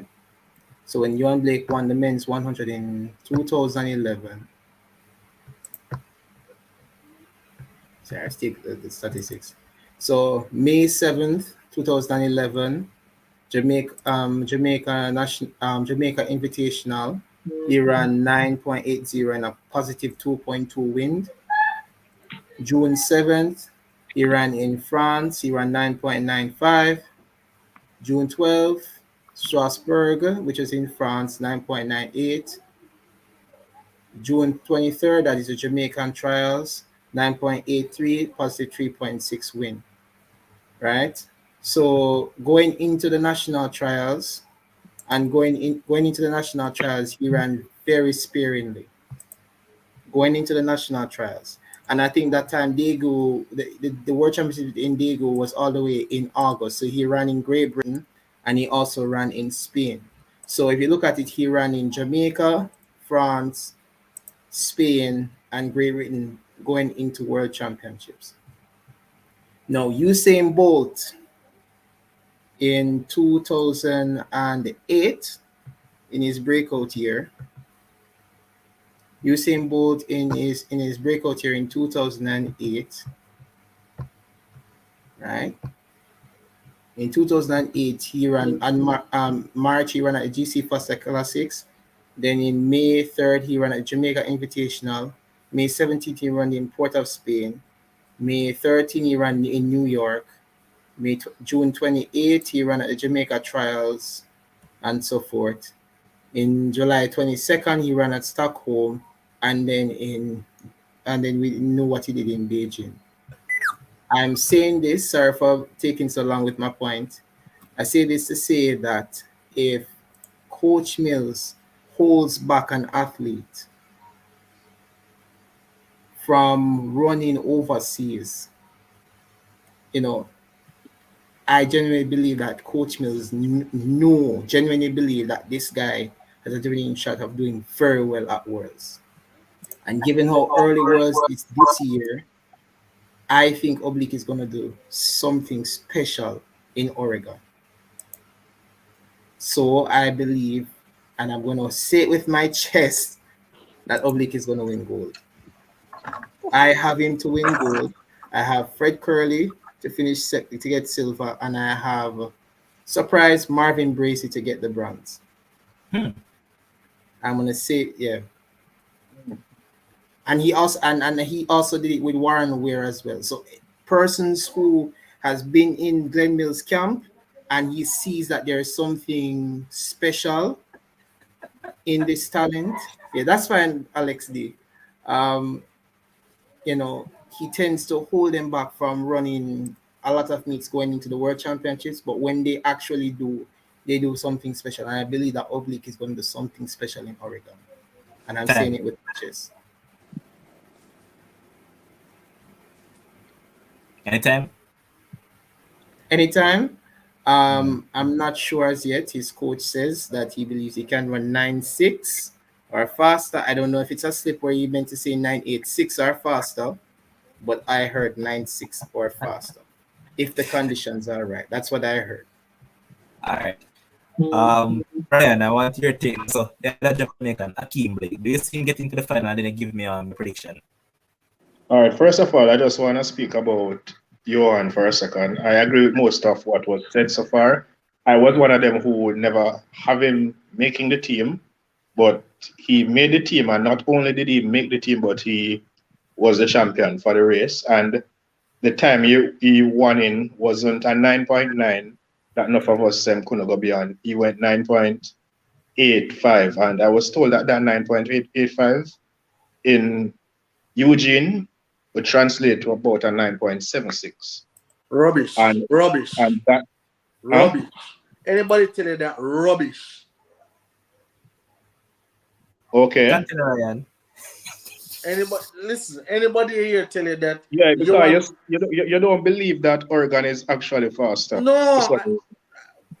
Ryan, Precisely. why would I believe that Oregon is faster when we have had all our females and all our males run on the same Oregon track, and only one woman has able to produce a fast time? So it's only her lane alone fast. In a championship, a championship race is different from a circuit race, right?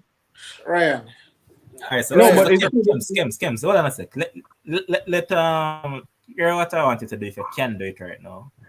So Fred Kerley, 9.76 was in a positive 1.4 meters per second win. Blake, 9.85 was in a positive 1 meters per second win. So there's a 0.4 difference. So calculate that 0.4 difference and let us see where it would actually be. Yeah, calculate it. Clear it. Oh, I don't know if we calculate them. Anybody can calculate it. Whoever can calculate it. Somebody calculate There's it. an app them use, but we can't judge race like that. When we judge I agree with that, Ken's. when we judge race like that, we're coming like a novice, brother. Like, we can't judge race like them thing. If we say, oh, if we do it this way, do it that way. We can't judge it like that. And the same thing I'm going to keep on the top about this stupid Oregon track narrative. Shelley and Fraser Price run Oregon track. We not see no faster time. Sherika Jackson run Oregon track. We not see no faster time. All of these persons run Oregon All right. track. Tell me something. What is Shelley's fastest time at Oregon? 10.7 something, I believe. I think it's and 10.7. you expect Shelley if you got there now go run 10 point something? 7 something? At Oregon? No. You expect Shelley. If Shelley go at Oregon and run 10.7 something, where do you think Shelley will come? Second or third. Okay. Yeah, because so everybody else who run fast at Oregon automatically not going to run fast at Oregon then. So No, Shelley can come second or third. What I'm saying, Ryan, right? What I'm saying is that we have a particular argument that the Oregon track is fast. That is what we say. Let us not add any more variables, talk about championship, this, blah, blah, blah, blah. But You that has get- to be a variable, Kems. Why? That's Why? one of the major variables is a championship. Okay, all right, cool, no problem. What I'm saying is that Shellyan is running in those spikes that I hear make you run faster. That's only tell me about the spikes, them say make you run faster. Then now she's running an Oregon track. So I just want you to tell me, Ryan, why is it that the second fastest woman alive is unable to run or to replicate those times what she running in Kenya, what she running at the Jamaica in the national stadium? Why is she unable to replicate those times on the Oregon track? That's all more answer me. We don't know if Because it's so happening this fast. year. We don't know enough.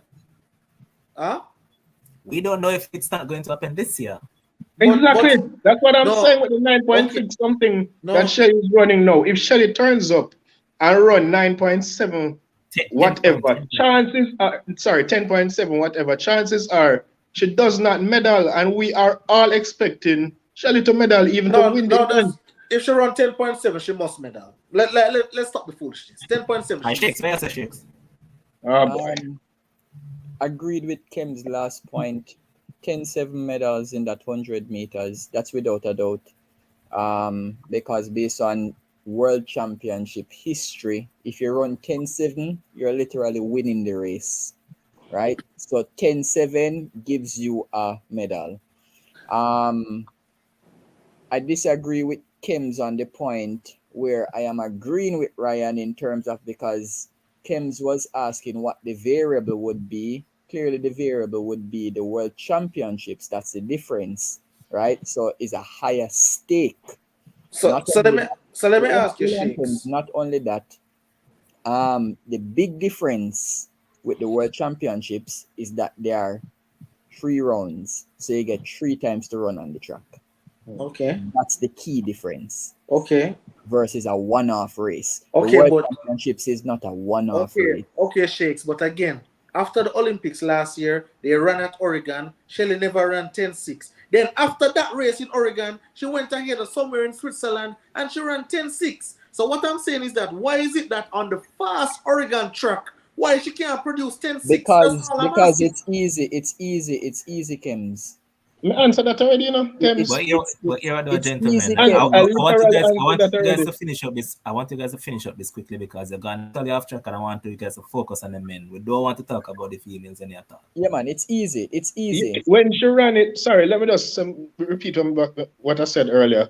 When she ran that 10 point something, it was not in a championship race. No, she's going to run at Oregon. Ryan, you're telling me, which is a different variable. Ryan, you asked me what was the difference, and I said championship. Ryan, you're telling me a bunch of garbage. Every time Shelly run 10.6 is a one-off race, brother. Why she can't do it at Oregon? That's all may I ask you. Why you tell me garbage about championship? Ryan, what Kim says still do. The race that she ran at Oregon, the race that she ran at Oregon where she ran the 10.7, it was a one-off race. Like one of them about Oregon, about foolishness. Every time Shelly run 10.6, never through the rounds. It's always a one-off race. Levon, so guess what? 2 things. Track conditions were okay on the day, right? It was perfect on the day for she run 10.6. Wrong. Hold on. Let's just finish. Wrong. It was okay. If you want to say it was good, no problem. It was a positive 1 point. Hold on, Kims. But I read and I saw and heard so many people saying that anyhow Elaine had better wind, the world record would have gone. The wind was positive 1.6, boss. All right, so Shakes, that's where I'm going to disagree with you and the others. It was perfect wind. What I said she needed was the same start that she had at Olympics, and then that world record would have been. Listen, man. Listen, we can't listen. And this is the last thing I'm gonna say about it. We can't go out there and throw out say, hey, this track is fast. This track is this track is that. But there is no proof in the pudding when the Jamaican athletes go on that same track. Why them can't run? For them tracks stuck in the. All right, so other countries have run faster. The only country that run fast on it are the United States. We're not talking about. So other countries have not run faster. So you don't have an example to use that is only Jamaicans, or it mainly only affect Jamaicans. No, then. because Okay. you guys are saying Okay, it's fast because the Americans them run fast on it. That's why Una complain. No. So no other country let me except give the America, counter. as you Hold just on, Ryan. said, Let me give the has counter to run what Kems faster is on it. saying. Okay. Let me give the counter to what Kems is saying. When the Americans run on that same track, in a one-off race level, they have never gone fast. Only during their championships. Therefore, it is simple to extrapolate that, guess what? If the Jamaicans run on it for a championships, fast times might just come. But here what though? What I want you guys to do, and Shakes, I don't know if you're privy to it to actually calculate it, but I'm going to still go for it. Fred Kerley, 9.76, that was in a positive 1.4 meters per second wind. Yes. 9.85 was in a positive 1 meters per second wind. So I want you to equate both wind level and tell me the time. So just put the 4 second on Hold on, you say give me the times again. 9.76 in 1.4. Yeah. Positive. So it's all positive. Yeah, man, and 9.85 in positive 1 meter per second wind. Okay, all right, so let me tell you what it is. So let me talk back about this race. Hold on, Kens. Yeah, man, make him go and look. We can't stop while him look. No, remember that Ryan was the finisher. Oh, Ryan. Oh, my fault. Sorry. Yeah. Ryan, go ahead. I don't remember where we cut off at. Yeah, that about Johan, man, but I never give you your top three. I'm gonna even ask about Akeem. Oh, you was asking me about the other Blake as well. He has a good chance of making it.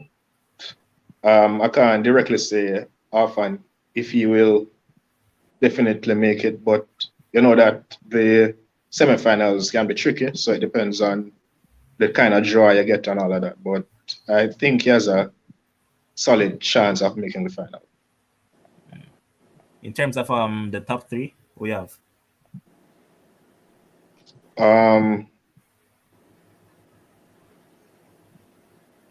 Kerley, Oblique, and Trayvon / Blake for bronze. All right. Kevs, shoot. On this fast Oregon track, I guess Johan Blake going to run 9.6 on this fast track during the rounds, right? Listen, a lot of persons are saying, and I think this goes back to Akil's point, and I think we have to be very careful. Johan Blake haven't produced a time like this in so long. It's like I'm giving predictions on the EPL for 12 years. Every year, I say Manchester United going to win the league. For 12 straight years, they don't win the league. And then the 12th year, they win the league. Yes, I'm right. Then finally. Never calm down this Johan Blake thing. Johan Blake, listen, during his injury years, Johan Blake drop off. And we can't say it's because of injury, because of coaching, whatever it is. He fell off. And he was rightly criticized because every single time Johan Blake came out, he calls it on himself. Oh, the beast is back. Then him say, I don't want to call himself the beast anymore. He's now a Christian. Oh, then, okay, let me get back the beast again. I need to revive the beast inside of me. Okay, I am back to my best. The positive one. Yes, I am back to my best. These are the things that Johan Blake, and when you go out there and you put yourself out there like that, you open yourself to criticism, whether it be constructive. Go ahead. I'm glad where you're going because it's based on what you just said. This has been the only year that we haven't heard him with any of those things. Absolutely. This is the only year since he got that injury. I see other people hyping him up and not him hyping up himself. Right? I see the Michael Freitas talking about him. I see his other training partners say, hey, what is the coach name? And Greg Little? Yeah, I think that's his name. Yeah. And then I said, oh, we'll see the fire under Johan Blake once more. Not one time did Johan Blake say, oh, I am back or anything, right? So now we're getting to see that, right? But I am still not fully convinced that Johan Blake is back. He ran a great time. Okay, no problem. I'll give him his props. But I won't accept that, oh, you were wrong on Johan Blake all along. How was I wrong? he was performing badly, and I was talking about his bad performance. He No, but performs I great. don't think anybody's saying you're wrong.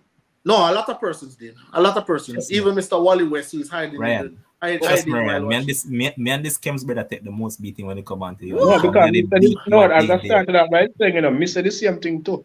I never even have him making the team. Yeah, I didn't have him making this team. So I will take my licks for him making So- the team, especially running the time he ran. Right? All right. So now, we'll move to the World Championships now. So I don't see Akeem Blake making that final. Right? I see Akeem Blake making the semi-final, and but again, he's a youngster. He has more time to come, right?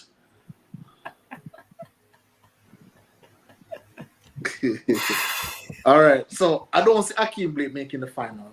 Now, let me look at Oblique Seville. Listen, the great Glen Mills, and I believe he was great. Right? I believe he was great. Me personally, I believe he's past that quote-unquote prime Glen Mills. That's me personally, right? So he telling me that Seville, if him tell me that Seville can run 9.6, I have to take that as a joke. I have to take that as him is just boosting up his athlete. I can't see 9.6. Like what is you saying record? 9.1? 5'8". 5'8". So I can't see 9.6 for Seville. Not even on the fast Oregon track. So I'm looking Seville. I don't think he'll even run sub 9.8 either. I don't think he'll run sub 9.8. So I'm putting Seville in his 9.8 category. That is where he should stay for right now. Probably Olympics he can run 9 something lower, but right now 9.8. So then I look at Fred Kerley. I think clearly Fred Kerley should be the champion. And I think he should be the 100-meter champion. Listen, that man, unlike Johan Blake, I don't think Fred Kerley have a choke bone in him. So I don't see him choking. I see Bramwell. Oh really? Huh? Oh really? You see, I don't trust Fred Kerley either. Just Yeah, like but Michael yeah. Norman, I don't trust him. but Akil, You don't trust American. You trust Jenna Prandini. So Akil. No man, Except Jenna. I trust Noah. Stop. I trust Noah. all right. So I have Fred Kerley winning. Second place. Listen, there's not much hype around him. This year. This is a biased pick for me because the dude I like a lot. So I'm going to go with Trayvon Bromel, right? I'm going to go with him. He didn't look good at the US trials at all, but he has run well over the season. So I'm going with him for silver, right? He's not the favorite, so I think that can ease off a little bit of pressure off him. Third, I'm going to go with Christian Coleman, right? Kems, if you're in trouble, blink twice. Huh? If you're in trouble, just blink twice. I'm good. I'm good, boss. I'm not in trouble. I'm going with Christian Coleman third. Listen, Bro. again, Oblique Seville and those guys, and this is not a disrespect to those guys. I am actually paying Seville respect, put him in the final. But listen, these guys are Come on, fam. Oh, you show the man respect by putting him in the final. Come on, bro. Well, my time to talk, boss. When somebody has time to talk, they can say what they want. Wicked. On my last point, right, I am saying that Christian Coleman, he is the defending world champion, right? And yes, he hasn't looked good. He hasn't looked good all season, I would say. The 60 meters where I'm running against Jacobs, listen, haven't looked good, right? But he's a defending world champion, and I believe him getting out the blocks. I don't think Seville can catch him out that blocks. So those are my three. Right. I have an American sweep, right? I have Seville finishing 5th. I have Blake finishing 6th, and then they can put 2 other man 7th and 8th. You have Oblique finishing where? 5th? 5th. Okay. Yeah. Who coming These fourth? are some. This Jacobs coming 4th. Jacobs 4th. Boy, let's just look at it. So, Kems, like I just rule out when him there. Well, I mean, Jacobs did run a good 60 meter and about 60 meter. He got so it's the same thing as Warholm. It's the same thing as Warholm, but Jacobs got hurt, right? I think he was on that trajectory. He got hurt, so now he take a step back. While he got hurt, all the field is getting better, right? All the field is getting better, and it's not like Warholm where it's only a 3-pool category. Literally, the top 4, anyone out of the top 4. Kems, you literally bite your brain just a while ago to not say the top 8. No, Could win literally the race. top. Me watch you, you know. Me watch your Kims. I Listen. literally watch you. Listen. You literally Boss, count the words Hey, horse, in your horse. head just a while ago. Horse. Just because you were about to say the top 6 and don't realize that but Seville would be in that top 6. Horse. Can you? But tell us somehow what you the have result just was? kept all of that. I have Jacobs coming 4th. Okay. Yes, Exactly. I have Jacobs coming 4th. Why can't I have the Olympic champion coming But 4th? hold on. But wouldn't Seville be in better form than Jacobs? You just said the field get faster, you know. Yes. You said the end field. You said the entire field get faster. Exactly. so- You are saying But that then you Jacobs have him has coming regressed. Which is Because high. how much did Fred Kerley come at the Olympics, if I can remember? Second. Okay, thank you. All right, so now I promote him to first because now Jacobs is no longer in the first place, so I promote Fred Kerley. Johan Blake, that is my bias pick. If I'm wrong on that, I'll take that. That's just my bias pick. Kems, Is that's that- not what we're talking about, so- sir. We're so asking Kems. about Jacobs. Kems, Oh, How is it that like you're saying that Jacobs has regressed this year? The field has caught up with him, but you still have him 4th. That's the question Ryan is asking. The field has caught up to Jacobs. No, as in Jacobs- you say pass him. Since Jacobs wasn't even far away from the field. Hola, Akil is not me say it. It's Kim Oh, say it. Kem said it. So- Yeah, Kem said it. So what I want to point out, you know, this Lamont Marcel Jacobs fella, right? He's ranked 4th in the world with 10.04. Picked up an injury. I know you're telling me that a guy that has run 9.86 and one that has run 9.85, yeah, might be, you say, one off and whatever, and experience counts for whatever, and blah, blah, blah. Yeah, I'm talking. Yeah, when in the 100 meter, let us not forget about our mental fortitude as well. And we saw Seville, and we must can admit. So hold on. So you go for mental fortitude. If you go for that, they go kick you with Johan Blake. I just said he's a bias pick. I just said He said he's a bias pick. I said that's just my So pick. he's not really a pick in 11. That's a pick. Yeah. James is literally lifting him up and putting him on the podium. We're in a medal position too. No, because listen, I believe that last year at the Olympics, the whole weight was on Bromel. Come back from injury. Because same thing as your Yeah, Rico can't wait for you.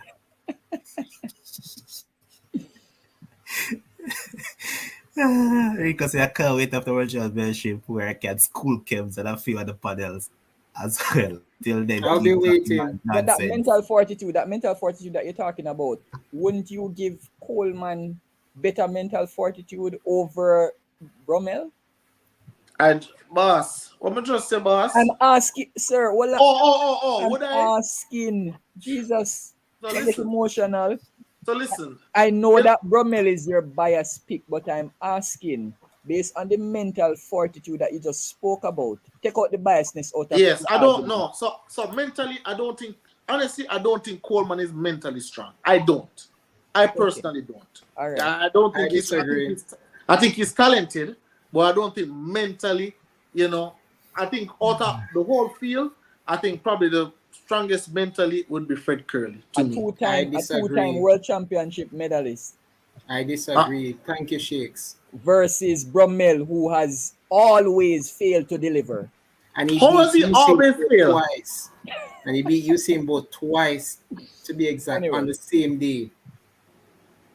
Can I add That this? takes Can a I lot add of this? mentality. But you guys tell me that Usain Bolt was out of his prime that time. Yeah, but he was out of his prime, but it still doesn't change the fact that he... Come on, Akil. I'm about to go by the No, Akil. no, What you no. saying now? Hold on. You shoot up your 1 point. No, to me make not it. shoot. Just the one one point. point when they said it, so just listen what you're No. saying.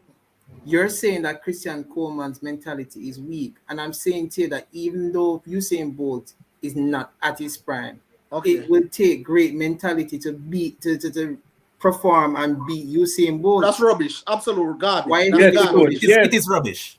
Yes, it is. He's right. It's It rubbish. takes great mentality to Rubbish. run your best race and beat Rubbish. He him. And did he not did it even run his twice best in one- race, though. That was not his best race. He did it twice Exactly. in one day.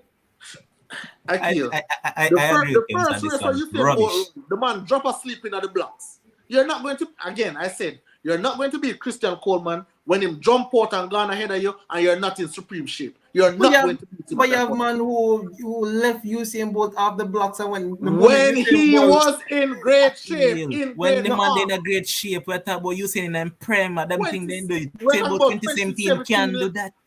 Come Yeah, on, but I'm bro. saying no. But what I'm saying to you is that even in 2017, when he wasn't in good shape, right?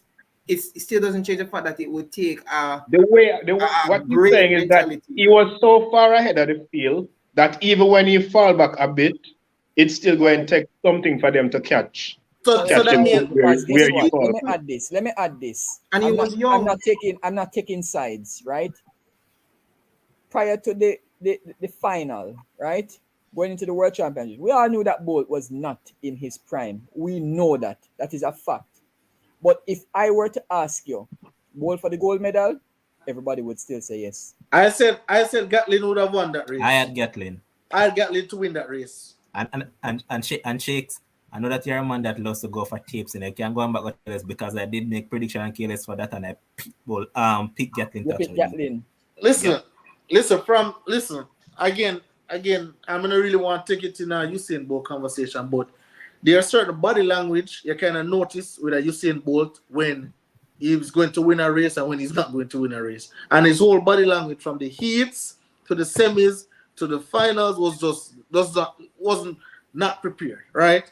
And still, even in that final race, we always say if the race did longer, even though it's 100 meters, but if it was 10 meters longer, Usain Bolt would have passed Christian Coleman and all of them. But what I'm saying is, Akil, that doesn't show me that he has strong, that his mentality is strong. It just doesn't show me that. He was a 20-year-old and then again, going against the greatest athlete in the history of the sport. I think what we need to factor in is that Christian Coleman has been out of the sport for 2 years, so he's coming back into the sport now where he was. A lot of guys are on that level right now. So how will he match up against them? That's the thing. Only time can tell in competition. So, all right, for me, since I just predicted, I actually don't have Bram. I don't see why Kems have this man. Yes, he said that he's a bias pick, but Bramel have to prove me wrong, literally. But Bramel can't medal for me at all. Correct. Coleman, touch and go. Yeah, but I know that one Oblique Seville not leaving Eugene without a medal. Yeah, just like how Johan Blake wasn't leaving Olympics without a medal. No. Remember, Sana me said that in the car. Me beat that man day in the outside. Johan said that himself. Yeah, that's a Johan. Yeah, so you don't hear come out and say it. Okay, so let me hear your top three. That's what I'm interested in here. Your top three. All right, in no particular order. Oh, the backside. This man Levon on the fence. You're a fencer. No, all of us will give order. All of us have given order. Give me an order, boss. Give me an order. So the question, who is the You're host? confident in a Hold on. Oblique. Panelists can bad me up. All right, let me give my order. Let me give my order while you go and think about it, Levon. So I'm gonna go with Fred Kerley clearly for the gold medal. I'm actually going with Oblique Seville for the silver medal, and I'm going to go with Johan Blake sneaking in on the line with the bronze medal. So me, I have pretty much have the same top three now. Yes. Except that Let me just add this, Levon. You asked about the win correction and the time. Mm-hmm. Yes. So if both of them were in the same race, Fred Kerley would have run 9.80 and Johan would have run 9.89. So that's how much slower Johan would have been going. So No. Shakes, I don't think you do it according to how I actually wanted. I wanted to put both of them with the same wind speed. It's simple. I put the wind speed at 0, sir. No, that was not what was asked. No. You were given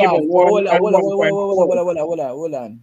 even if it's the same wind speed, all it going to do is all right. So Fred Kerley's one was 1.4, right? Yeah. Johan Blake was 1.0. So I all wanted it you to would- convert. all You it- all it understand? would do is Shake, reduce say what they his did, man. time. Shake, hold on, hold on, shake. Listen, All what they did, it would man. do is reduce his time by from the 9.85 to about 9.83, 9.82, the lowest. Yeah, that's what I want. I don't want Okay, nothing else. that's what you I'm wanted. asking. That's Yeah, what we're checks looking out. for. I don't know why you're calculating the head boss. Nothing else. I actually went on there's an app where you can calculate it. So that's what I did, which is why I'm saying that I was able to calculate it with a 0. No. That's not what I No, man, you wanted. answered what you wanted already. 9.82 was what you wanted to hear. Okay. Yeah. So Blake could still be considerably behind. Yes. Okay. Way behind. But all right, here what? Since that's what I meant to call it, I don't care how much stick I want to get. I am going with the great man himself, Glen Mills product. What you mean, Going with Levon? Oblique Seville to win. To win what? To win what? The gold 100 medal, meters. Kings, the gold medal. What are you talking about? Brother. And I'm not joking. I'm dead serious. Levon, listen, Levon, don't be afraid. If Bromel can win a medal, Seville can win gold medal. Shakes. No man can't tell me how to pick shakes. So I'm there. All right. Hey, I already tell y'all, even if Bromwell don't win a medal, not shakes. Oh, Seville cannot beat Bromwell in that 100-meter final. Cannot. All right. So here we're going. Yes, I put some money on that, Kems. Nolan Shakes. Let me take it from him, man. Ready right now. Ready. I'm broke. Oh my. As always, you're always losing the bets. Oh boy. I really wanted to take it up since you were so strong. But I have Seville winning. I am picking Kerley for silver. Bronze medal. I don't even know. I don't know honestly. But yeah. Do you see Bolt having a chance at the bronze? Bolt or Blake? Yeah, man, if you get up Sorry. and start training. Blake. My bad. Blake. All right. What you say if he does what? If you can get up and start training. Okay. All right, let's be honest. Let's be honest about Blake Levon. The man don't have no chance to win the bronze. The man don't have no chance, brother. Like, when's the last that man? Actually. Huh? He does. Actually. He He does does. have a chance to win a bronze. You Why said- does he have a chance, Kems, Akil? Because you he said run 9.85. No. Yes, Hold on, that's why he has a chance. Kems, you said that the man don't have no chance. But as I said, if Bromel has a chance of medaling, the same thing applies to Blake. Thank you. That's all I'm going to say. Listen, Oh boy. Kems, you can answer Yes, that Trevor, one. easy. Man, they What? might call you floppy disk. But I actually have Seville winning the event, man. I believe what Glen Mills said, so I'm going to work with him. But It's not far-fetched. how much medals that did we give to the men? So I give Seville a medal. I gave Anto Parchment a medal. So yeah, 4x1. Do you think they can medal? Yeah. Yeah, man. Alright. I have them to win gold. Wow. All right, so that's 3. I don't think America is going to get themselves together. Yeah, smoke I- rum, Akil. No, man. I don't think America is going to get Right, themselves I together just because feel- I just feel very high. Disagree on many things tonight. Hold on, guys. So here what Akil. Me not go down the relay route with it tonight again. Remember what they were the 4x4 for women. Me not do it tonight. No, but once again. No, but I got no. Why is it that Akil, the men can't Akil, win no. gold? Akil, no. Because Jamaica don't have 4 good runners. They're not there yet. Four good runners. All right, don't. so what's a let us go to the 9-8? let us go to the 4x4 for men. Do you guys see Jamaica getting a medal? no. No. So I can't back them on that one. So that's what 3 medals from the men. I don't. So 100, 4x1, and 110. Yeah, Yeah, 3. I have a wild card pick. true. I have a wild card pick. Pin up for long jump. Jesus Christ. No, The long jump has not been good this Yeah, year. if you're looking at the event games, it actually onto something. The best jump this year has been what? But I think 8.2 thereabouts. No, the best jump is 8:55 from the person who I expect to win. 10 to go. Of Greece. But it's not. But and I have him as a wild card. I don't have him as somebody who is going to medal. I have him as a wild card to medal. Yeah. So he's a wild card for me. Okay, what the hell you telling me? I tell man madness about 8.5. I know that I'm not wrong. What the hell you telling me? It's 8.2. Okay, man, I'm knock you out. It's not 8.5. It's not 8.2 either, but let's share it. Why is that? Because I saw 8.55 on the entry on the entry You're list. wrong. You're so wrong. No problem. The best jump has been by Simon Yama from Switzerland with a 8.5. We're in this Wayne Pinnock finish, but you think it's champs this, boss? I'm telling you all the time, it's not boys and girls championships this. A real big thing this. Yeah, but Wayne Pinnock is the NCAA champion. He's the indoor champion. Don't even bother to do that champion. Don't even bother to do that. He's the outdoor champion and he's the indoor champion. I said he's a wild card for the event. He's no wild card. He's no wild card. He has no chance. So Shakes, take your flowers, Shakes. Let me wave the white flag. I love Shakes from day one. He's knowledgeable and balanced. the white flag. But hey, Levon, Kim saying Wayne Pinnock or Akil. I don't necessarily agree, right? If it happens, right? Sneaky in a bronze, who knows? Maybe I can even tie for a bronze. I said right? He's not. I never said he's a certainty. I just say he's a wild card. Yeah, man. Yeah, that's what I'm saying, Akil, right? But I'm saying that if he sneaks in and get a medal, right? This once again the same way Kims is talking about, oh, what has that man done? But the same thing I can say, what has Bromel done? That would make you put him as a wild card. What has Bromel done? Kims, so you can't want to put in your bias and your wild card and then fight against the other man's wild card. Remember, it's not a sure picking up. It's just a wild card. Hold on, Shakes. You're just challenging me. Hold on, the Shakes. So yes, Fireheart said that the rate Shakes him real. Kems hates all Jamaicans, but Ilian disrespecting Oblique and Glen. What? Listen, why? Fireheart. Galatinius. No. Hold on. Why do we, as Jamaicans, look at difference in opinion as hate? I don't hate Glen Mills. I don't hate Glen Mills. When I went to St. George's College, listen. When I went to St. George's College. St. George's College and Camperdown, where Glen Mills was training at the time, we both were training at Stadium East. I love Glen Mills, but I can say that I believe his past is best. What is wrong with that? That doesn't make me hate him. It's SFP. What proof you have to set for sure that? Exactly. You can't say the man his past what is is best. the proof to show that his past is best? All right. So I believe because listen, I believe at one point Glen Mills was turning ordinary athletes into some real championship runners. Stop right there. Huh? Stop right there. Okay. Stop right there. Thank you, Shakes. Stop right there, Kims. I've stopped. Glen Mills over his career. No. Name the athletes that he has so that's what I'm saying. I'm talking from Camperdown days come up.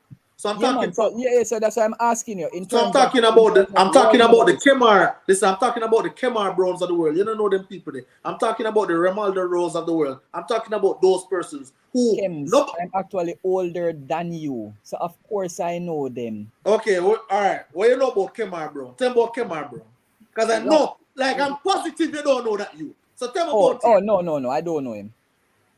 Okay. The same way we don't know Romaldo. No, everybody you might know Romaldo Rose because he was popular, but Kemar Brown was just an underdog. No, what did Kemar Brown win at Championship? Tell me. Well, I don't know Kemar Brown. The only Kemar I know is my brother Kemar. No, James, stop focusing on champs. As I said, what did Glen Mills do in terms of the early years? Which world champion did he have? Which world beater did he have? I am saying. No, listen. answer the question. Don't tell No, me you I can't. am No, you saying. can't. Listen, you can't direct Alright, where you want me to answer. Boss. So Kims, here's page one answering to this, like champs burn out those athletes. Brown ran 9.93 watts. But I just want to make a point. Kems come on the show and say how Glen Mills always get talented athletes. He came on the show and said that Glen Mills No, always I get said talented that. Listen, athletes. no, that's not what I said. Okay. Akil, when you're quoting me, I want you to quote me correctly. No What problem. I said was that between Stephen Francis and Glen Mills, I believe Stephen Francis. I believe. Hey, Fire heart. hey, I believe. Listen, I believe Stephen Francis take the less talented athletes with a little bit less wear and tear on Yeah, them. man. Stevie Wonder know that. No, man. You always say you always say. I said Glen Mills, but that's true. Glen Mills will tell you himself. Glen Mills always say champ, but you always say Glen Mills champ superstars, and then early in the statement a while ago, Glen Mills always get some ordinary youth. And improve them and all these things. Well, let's see. Akil, Michael O'Hara. Let's see. Who else again? So hold on. So you can blame the man for Michael O'Hara. Huh? Yeah, you can put all the blame on Glen Mills and Michael. No. Because I was trying to show Akil that all of the champ stars that Glen Mills took. Like, but you still answer my question. You still don't answer my question enough. What is you your answer Akil, you don't answer me all now. And you don't answer my question. You don't tell me how. You still don't tell me how. You say Glen Mills are fall now. You still not tell me that. Exactly, because I was trying to raise the point, Kims, that really and truly, prior to Usain Bolt, Johan Blake, and Warren Weir, okay, Glen Mills is an excellent coach, right? Okay. Sure. But in terms of Olympic medalists, name them. You can't name none. Yeah, right? Yeah, probably coach Kim Collins to a world title. And Raymond Stewart. I said Olympics, boss. Listen, not Akil. Okay. Olympics, right? So I'm saying you never have no Olympic champion before that time.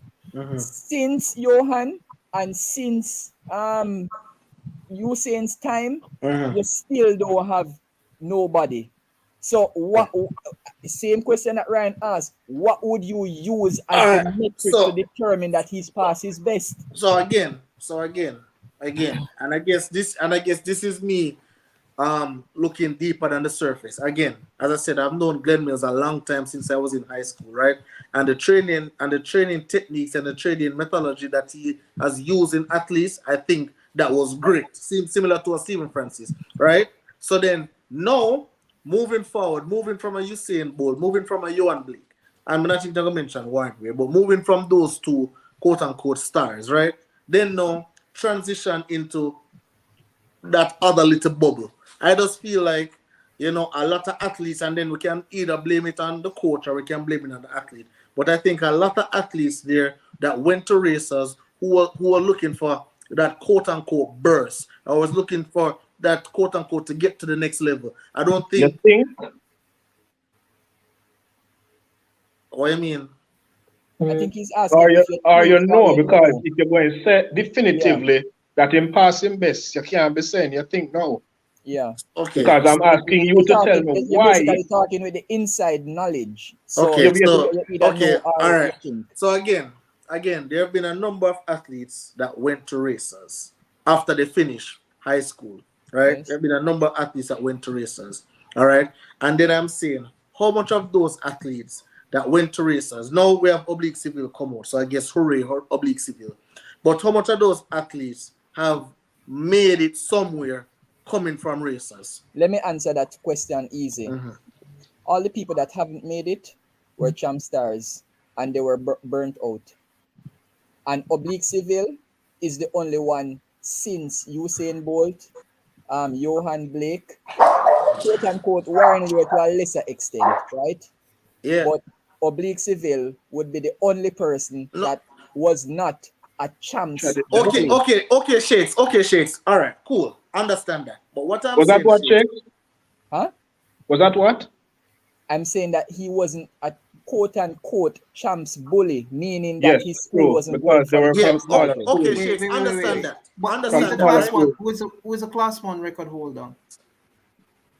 Akil. That's Focus on isn't what that Zarnell focus on Hughes? what we're Zanel. saying, no, sir. Zarnell Yeah, but Hughes is the record holder. Yeah, And man, I and, think and Akil, then I Oblique on the understand. second fastest. Why did you mention the champs record holder? I'm unclear. Yeah, What man, you, I think Akil No. understand what we are saying, sir.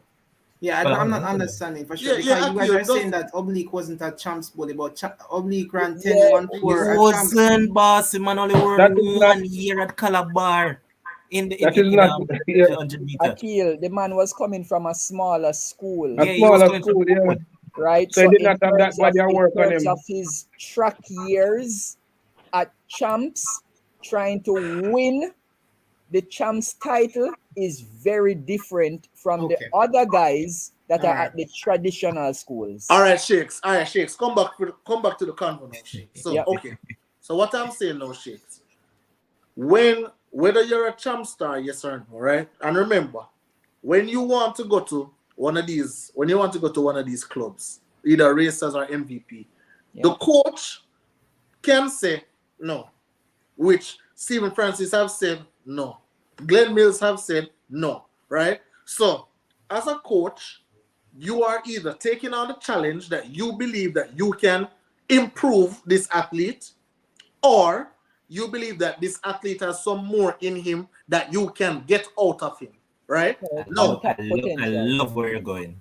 no, Because Shakes, I no, have a Shakes. response. Because Shakes, we have a conversation, you know, right? So now, if the coach fail to improve such athlete, why is it that we always only look on the athlete and not on the coach? All right, so can I point out But one I thing don't believe. first? But I Hold on, don't believe anybody was doing that, Kims. But then if you're not, because Shakes, that is what I'm basing my analysis off. I'm looking at the plethora of athletes that Glen Mills have, and Yes. which one of them transform into greatness. Why is it that now when Kemar Bailey Cole now leave and gone back now, why is he now coming back to some resemblance of his best? All right, Why is it that when Kim, let me ask you one question before Shakes go on. So, all right, we just spoke about you mentioned Aura. So Aura went to Glen Mills injured. We know that. Saying, but as I said, he still take on the job because probably think that he could improve the athlete. It's something that he knows. So yeah, he probably could work on. Now, him being there, man, as a coach, tell him and say, yo, you need to wear size 11 because that's your size. Now the athlete now decide to push him foot, try fit him foot into size 7 because, yeah, he's a hot boy. He drive and all that, so you fit into a small specs. How do you know blame a coach for that? No, but listen, clever one. First of all, that is speculation. There is no facts that is so true. Allegedly, that was what happened. Allegedly, yes, Allegedly. because Michael O'Hara and other persons did come out and say, well, what Mr. Bolt said was absolute garbage, right? So But we that don't even make anatomical sense. Well, A size 11 can't fit in a size 7. yes. As simple as that. So I don't know. So let's just dispel that. So I'm not even. But Levon, what I'm saying is, I think it was exaggeration, but I think he did it in terms of trying to fit his foot into a smaller spikes. Correct. Which might be a size 10 or a 9.5. Or a 10 and a half or Yeah, something. but you can't be a size 11 now. We're a size 7. But Levon and Shakes, let's stay right us. Zin, why is it that we could talk about Jaziel Murphy?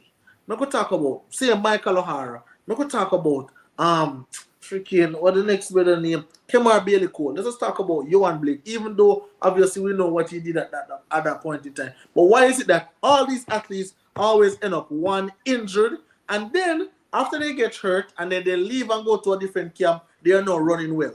Jaziel Murphy was at Racers for a very long time, and I couldn't hear about Jaziel Murphy because he was always hurt. Now him go over to the other side. No, he's not at no world beat at time, but he's at least on the track right now. So I'm saying that.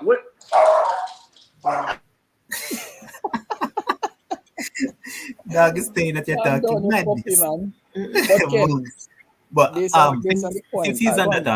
since he's on that Shakes, why is it that we don't stick Stephen Francis for the in regards to male as well? Because precisely he has gone amazing. He hasn't really improved some of them either. So Thank you, Levon, and that is where I was Oh, going.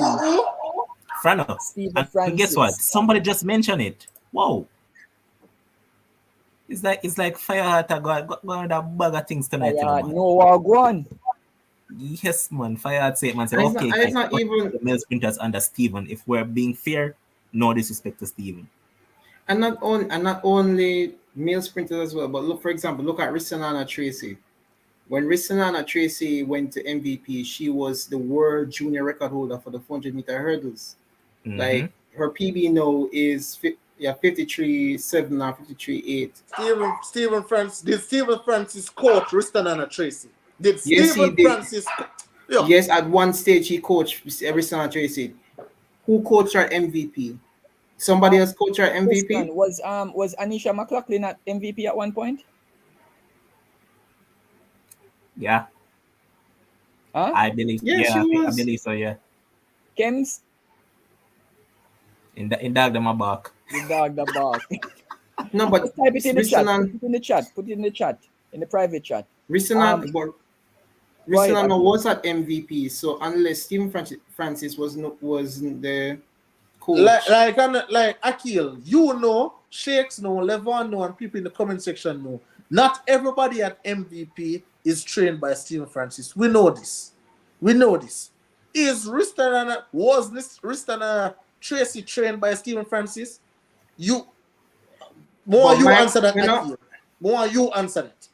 She was at MVP, which means that any coaching that should have received from MVP would have been guided by Stephen Francis, even if she wasn't directly coached by him. But And then, I get what you're saying. Fair point by Fireheart, Levon, because Fireheart is raising the same thing, right? In that he's trying to encompass Stephen Francis in terms of males, where I was asking the same question. Glen Mills, right? Glen Mills is a legendary track coach, right? But in terms of international athletes, how many have there been? Few. Literally a handful. See there, one hand.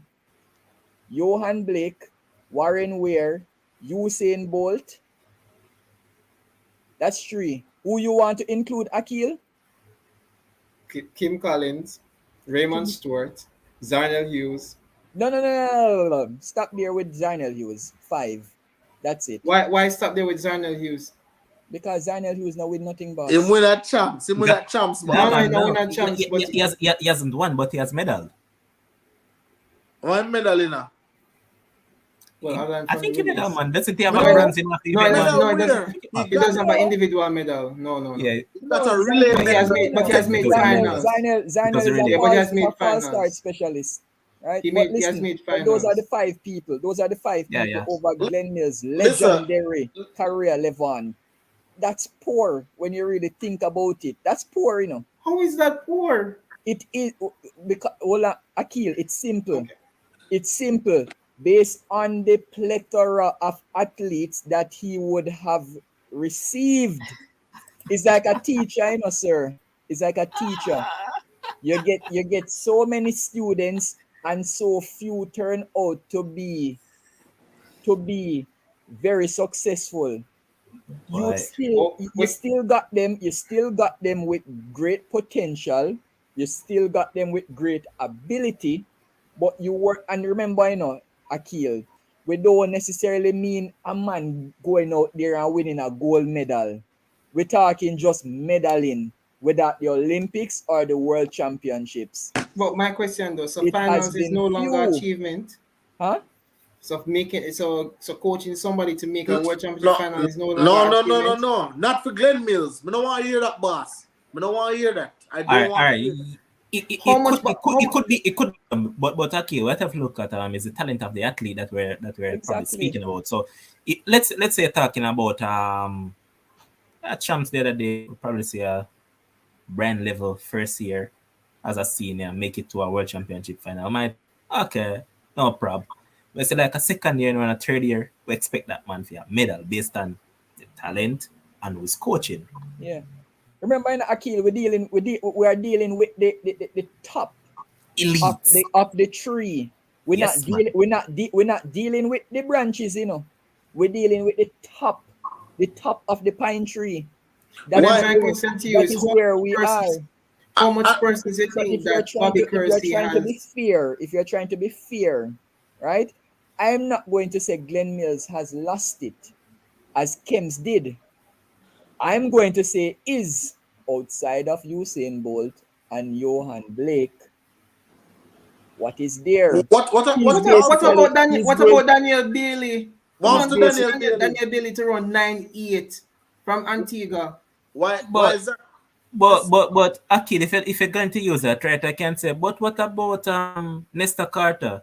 Exactly. I mean, No, but still no. coach him to run a 9.7. No. This argument is not about Fana versus. No, but what you just No. brought No, up, you it's said that the about- man it's make No, him- about my the argument- merit and the no, achievement no. of the coach. No, I'm just speaking to the fact that Shakes just said that when he put up his 5 hands for the athletes that Yes, that's it. that Glen Mills had successfully coached, and he's saying that is poor, and I'm like, no, you can't say that's poor But because there are Fireman. other athletes who haven't medal. But it Fireheart. is. Hold How on is a it second. poor? Which And other man? Akil, Which other? Akil, the return, you know, the return is poor, but that don't mean that the man's still not legendary, you know, because you're Yeah, going the to have other return on coaches. investment, poor man. The You're return going to on have investment. other coaches, Akil, who have been out there that have been in the game for a very long time and still don't even have the 5 that Glen Mills have. But then that can't be a poor return then. Yes, it is poor for Glen Mills, but Yep. not necessarily in relation to the other people. There's something called relativity, boss. Yep, absolutely. I totally agree. Listen, Fireheart, Okay. tell me when As I Kemba- said, I'm not saying that Glen Mills not legendary, but the return has been poor. Even Fireheart, Glen tell me- Mills, Hold on, if you get I him on a think his one-on-one, return is he will exceptional. literally admit that. Yeah. That I think his return he is thought he would have exceptional. had more champions. I think his returns are exceptional. Yeah, we know what you think, Akil. Trust me. We know by now. Right? By now, we know what you think. But my question to you, we said Dennis Shaver is a great women's coach. How many female Olympic champions has Dennis Shaver coached? How who many say he's a great women's coach? Who? people in the United States? say Me- that Dennis No, Well, wait, Shaver no, is no, great no. in USA? Akil, right there, there.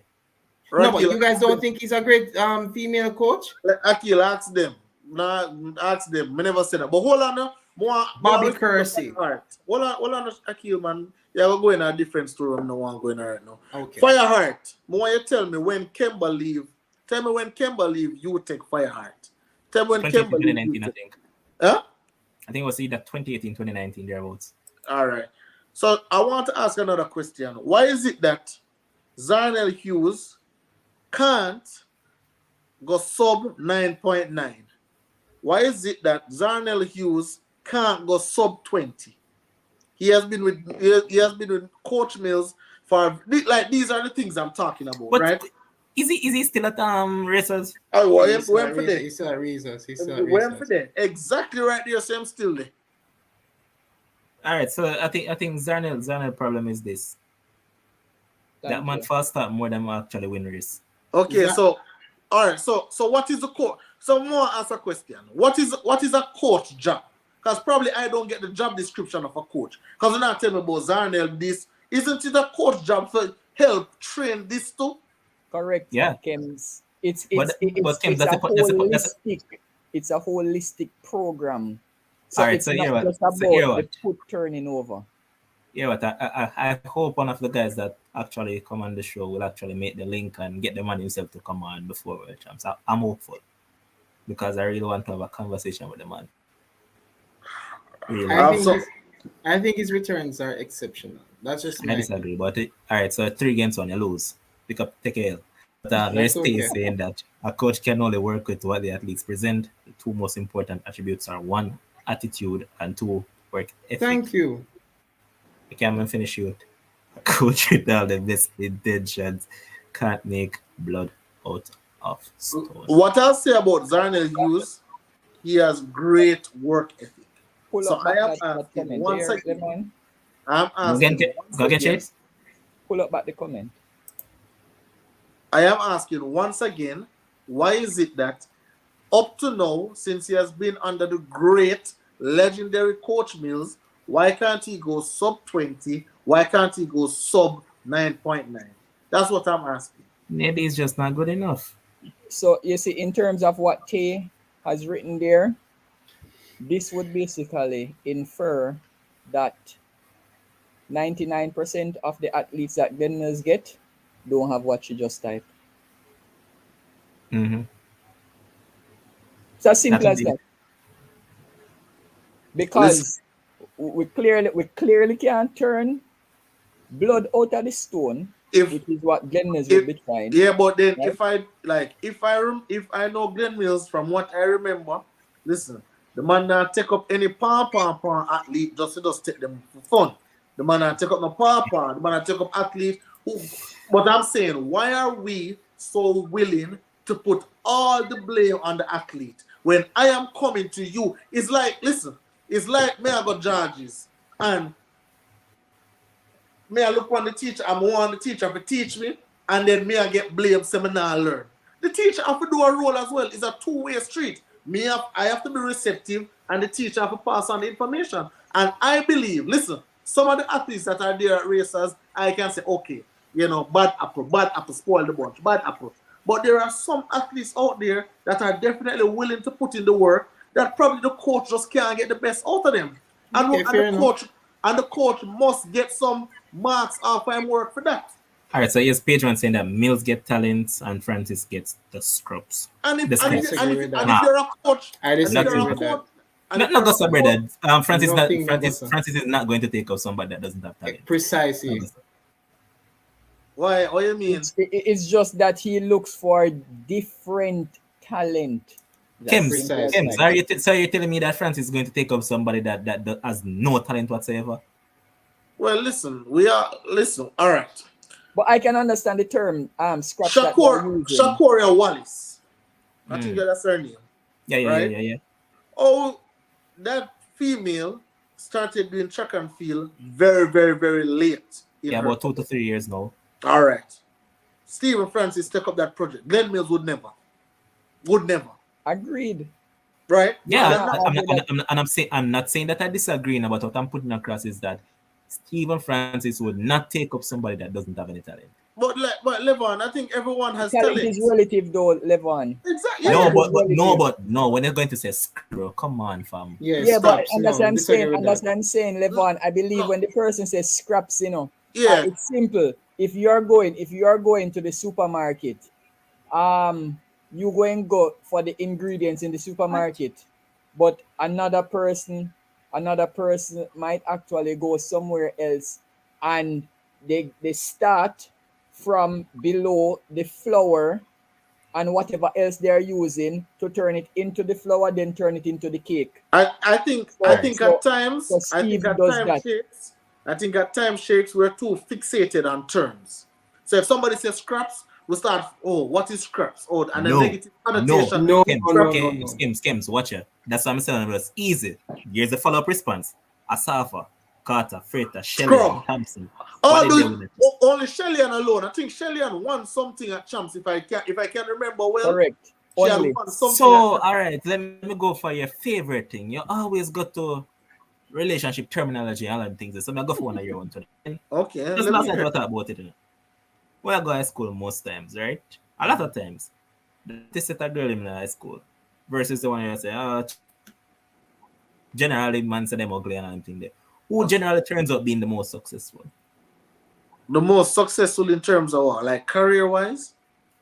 1, career, 2, or looks overall. Both. Listen, for me, I used to go to Vast Prep, boss. And the girls them who look good at Vast Prep, still them look good right now up to this day, boss. And the one them who did warm, Kems. Still You come across all on, man. You come across a whole lot of females. Okay. Right across high school days. Okay. Now, we'll look at it. The ones that were normal during them time, then all of that. Okay. All right. So I understand what you're saying, but I think it's false equivalence, right? Where this is concerned. It wouldn't be. This is what. And this is why. It wouldn't be. I can be a star in high school, and then when it comes to the stage, guess what? No, but okay, but again, when you look at it, but the talent was there. you It's and just like Blake, me. All right. What am I trying to put you and across? Blake was a star. What in about high late school. bloomers? What about late bloomers? Yes, that's what I'm trying to get at now, because you have some people that matriculate and grow quicker, turn over quicker than some, versus others that You have very few late bloomers though, Levon. Very few in track and field. Yeah, but Very Levon, few. quick question, Levon. Can you pull up back the comment again? which one?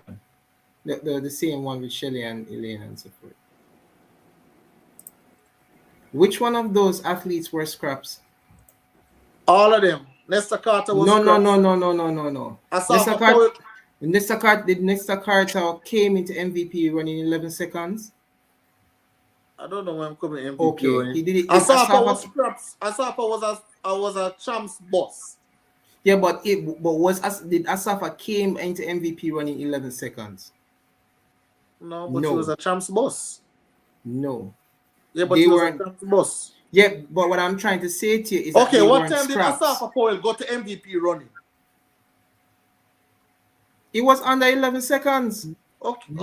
The fact of the matter is, Akil, the fact of the matter is, most of those athletes in that list, if not all, really and truly would have been taken up by the very few. But again, they were I think what we are forgetting also when people scraps say can still be eaten, Akil. It don't mean that scraps end up in the bin, Or scraps go to the dog. Yeah, what I'm saying is that you guys are focusing on scraps as the word scraps. No, but watch your message. No. Watch your message. Remember, so the person basically try to clarify by saying that one always get the talent and one get whatever. So what may I try to say now? Saying was Nigel Elisa scrap? No, I wouldn't call him a scrap. Who coach him? I don't know who coaches him. All right, I'm going to skip the question now. Why is hold on. Isn't Nigel Ellis at Racers? Racers are backside. He wasn't at Racers ever? MVP. Never ever? MVP. No, you're sure? No, MVP. No. Next question. Christina Williams, right? Another champs winner. MVP. No, but Levon, hold on the Kims. Let me discount what Levon is saying right now. You see, based on what Frano has achieved, a lot of the champs winners would actually want to go to him. So you have to factor that in. Levon, if you had a child right now, let me ask you this personal question. If you had a child right now, so you're 40, you have a 16-year-old, 17, 18, she reached 19 years old, right? She has won at champs. And I ask you, Maurice Wilson, Stephen Francis, Ronaldo Walcott, Glen Mills, who you sending your daughter to? Walcott. You're a joker. I'm sending her to Bad man, that's question. I answer the question and tell me say I'm a joker. It's my choice. What the hell is wrong with you? You're sending that daughter to Walcott over Stephen Francis. Yes. The worst of the four. You don't love your daughter at all. The worst of the four. Really? I'm sending her to the one that she's. Yes, I said the worst of the four. That's what I said. What is it, Akil? I'm sending her to the one who she's most comfortable with. How are we going to determine who she's most comfortable exactly with? how you're going to determine that? Determine the choice. Listen, this one based on the choice. Whoever she wants to go with. All right. Yeah, she go with. But all right, so hold on. So all right. So in terms of the research that your child would do, who you think she likely to pick based on research? Welcome. Hey, if you have a daughter, if Levon doesn't get in trouble right now. You know why? I'm going to use Kim's same terminology. Kim's what I said. Glen Mills, what the top now, my friend, I get up in her age. So I got a younger coach. But Levon, that's why I said no, like right now. So you are 40. I'm not. If you have a daughter I'm right not now, saying. I'm All not right, saying all right, all right, 15 all years right. from now. Let me count off the joking. That's I'll send her to MVP. Exactly. so this is what But still, it doesn't negate what I was trying to bring across. That the fact is that Stephen Francis has also gotten talents. That's what I'm bringing across. all right, Levon, you have to Man, I look got tell at me this. say no. The man get winners too, bro. Okay, What you? no, but Levon, listen to this way now, and we'll talk about this in the group. Everything is not absolute. So if there are 100 persons in MVP camp, we're not saying 100% are scraps. What we're saying is that the vast majority of the persons that go to MVP are ones who are not talented. Because look, the Clayton twins are going to MVP, aren't they? Right? Yeah, And they are champ winners. And they are ultra talented. Exactly. So I'm not saying, oh, he only takes scraps or he only takes who doesn't win at champs. But the vast majority of athletes that he have built up, the Shelley and Fraser Price, the Elaine Thompson, the Asafa Powell, and so on and so forth, they have been lesser on the scale of talent. Yes. And that is the facts. And in terms of your honest opinion, disagree. I disagree. We're going to go on for the entire night about this. I disagree as well. Because are you saying to me that, Kems, you made a champs final? Are you saying to me that you were scraps? You Yes, I was a freaking scrap. Absolutely. Yes, he would be. How is he a scrap and he made a champs final? Absolutely. But hold on, but Akil, and once again, that would not be what Kim set out to achieve. Yo, the man never want to make just a champs final. The man wanted to be a champs winner. I'm going to give you a perfect medalist. Example. Look at this perfect example, Akil. I ran against Kemar Bailey Cole. Kemar Bailey, guess who pick up Kemar Bailey Cole? Racers. Grab him. Guess who pick up me? I mean, obviously nobody. But you know, that would never pick your brother. You don't give up track, so you talk about. Yeah, but I'm just saying, like for me, a Glen Mills and Racers wouldn't really look for me, but they want the Kemar Bailey Cole, the person who just win the Class 1 boys 100 meter. They want that person. And your scraps? Fire out. Kings is actually a scraps. A man with a 10.9 PB. Scraps. Who have 10.9? Okay, boy, careful. But I think, I'm just going to stretch it across for the next 3 minutes and just cut it off at the hour mark. So, any other thoughts from you guys? Listen, I can't wait for the championship on Friday. Listen, I'm glad that we're getting the 100 meters out the way early so that, we can get rid of some people off the show. And I can get some apologies from Tay, Rico, Fireman, all those persons. I need my apology because, listen, I'm telling you guys, the championship is going to be great. I sell all my tickets, so I'll be watching it on my TV, and it's going to be great. All right. Akil, what do you have to say, man? I'm hoping for the men to prove me wrong. Yeah, but all right, Akil, hold on. Mm-hmm. I don't want to tell us about any world record because I'm not telling you any world record. Man. I hope the men prove me wrong. I hope the men prove me wrong, and I really hope for some surprises. I really do. Yeah, man, that's it. All right, so Kim, so I'd say every lashing that you get, you deserve it. So no apology. All right, Shakes. I think one of the biggest races will be the 200 meters, and Kim's favorite athlete. I believe everybody that literally watch this show want to see what Abby Steiner does, right? Just what she does. Outside of that, I'm looking forward to a great World Championships. I think that, Jamaicans tend to focus on the short sprints, right? But I think that overall, there's actually going to be a good package for the World Championships, right? I believe that it's going to be competitive in all the areas, right? Especially because for some of the areas, you don't necessarily have people that are way out in front of others, right? So once there is greater competition, it always makes for a better spectacle at the end of the day. Wait, I just have a quick question. how much you think Jamaica is gonna be? How much you think Jamaica is gonna place on the overall team table? All right, yeah, what? Save that for another day. I think I'm going to have a show tomorrow to do a full recap Okay. about the male and the female. But, hear what? I'm going to end the show by saying that, guys, ensure that you like, comment, share, and subscribe. Ensure that you do that. But before I jump off, Oblique Seville to win that men's 100 meter. Hold on, Levan. Hold on. I know you should have the last word, but I can't make this pass. This guy, PRL, Steiner won't even make the final. PRL, you see, after Steiner get that bronze medal, we have something for you. All right. You sure don't take bronze now, Kims? Well, I said that I said that her medal is sure, and I gave her bronze. I said she's at bronze right now, and I reserve the right to move it up.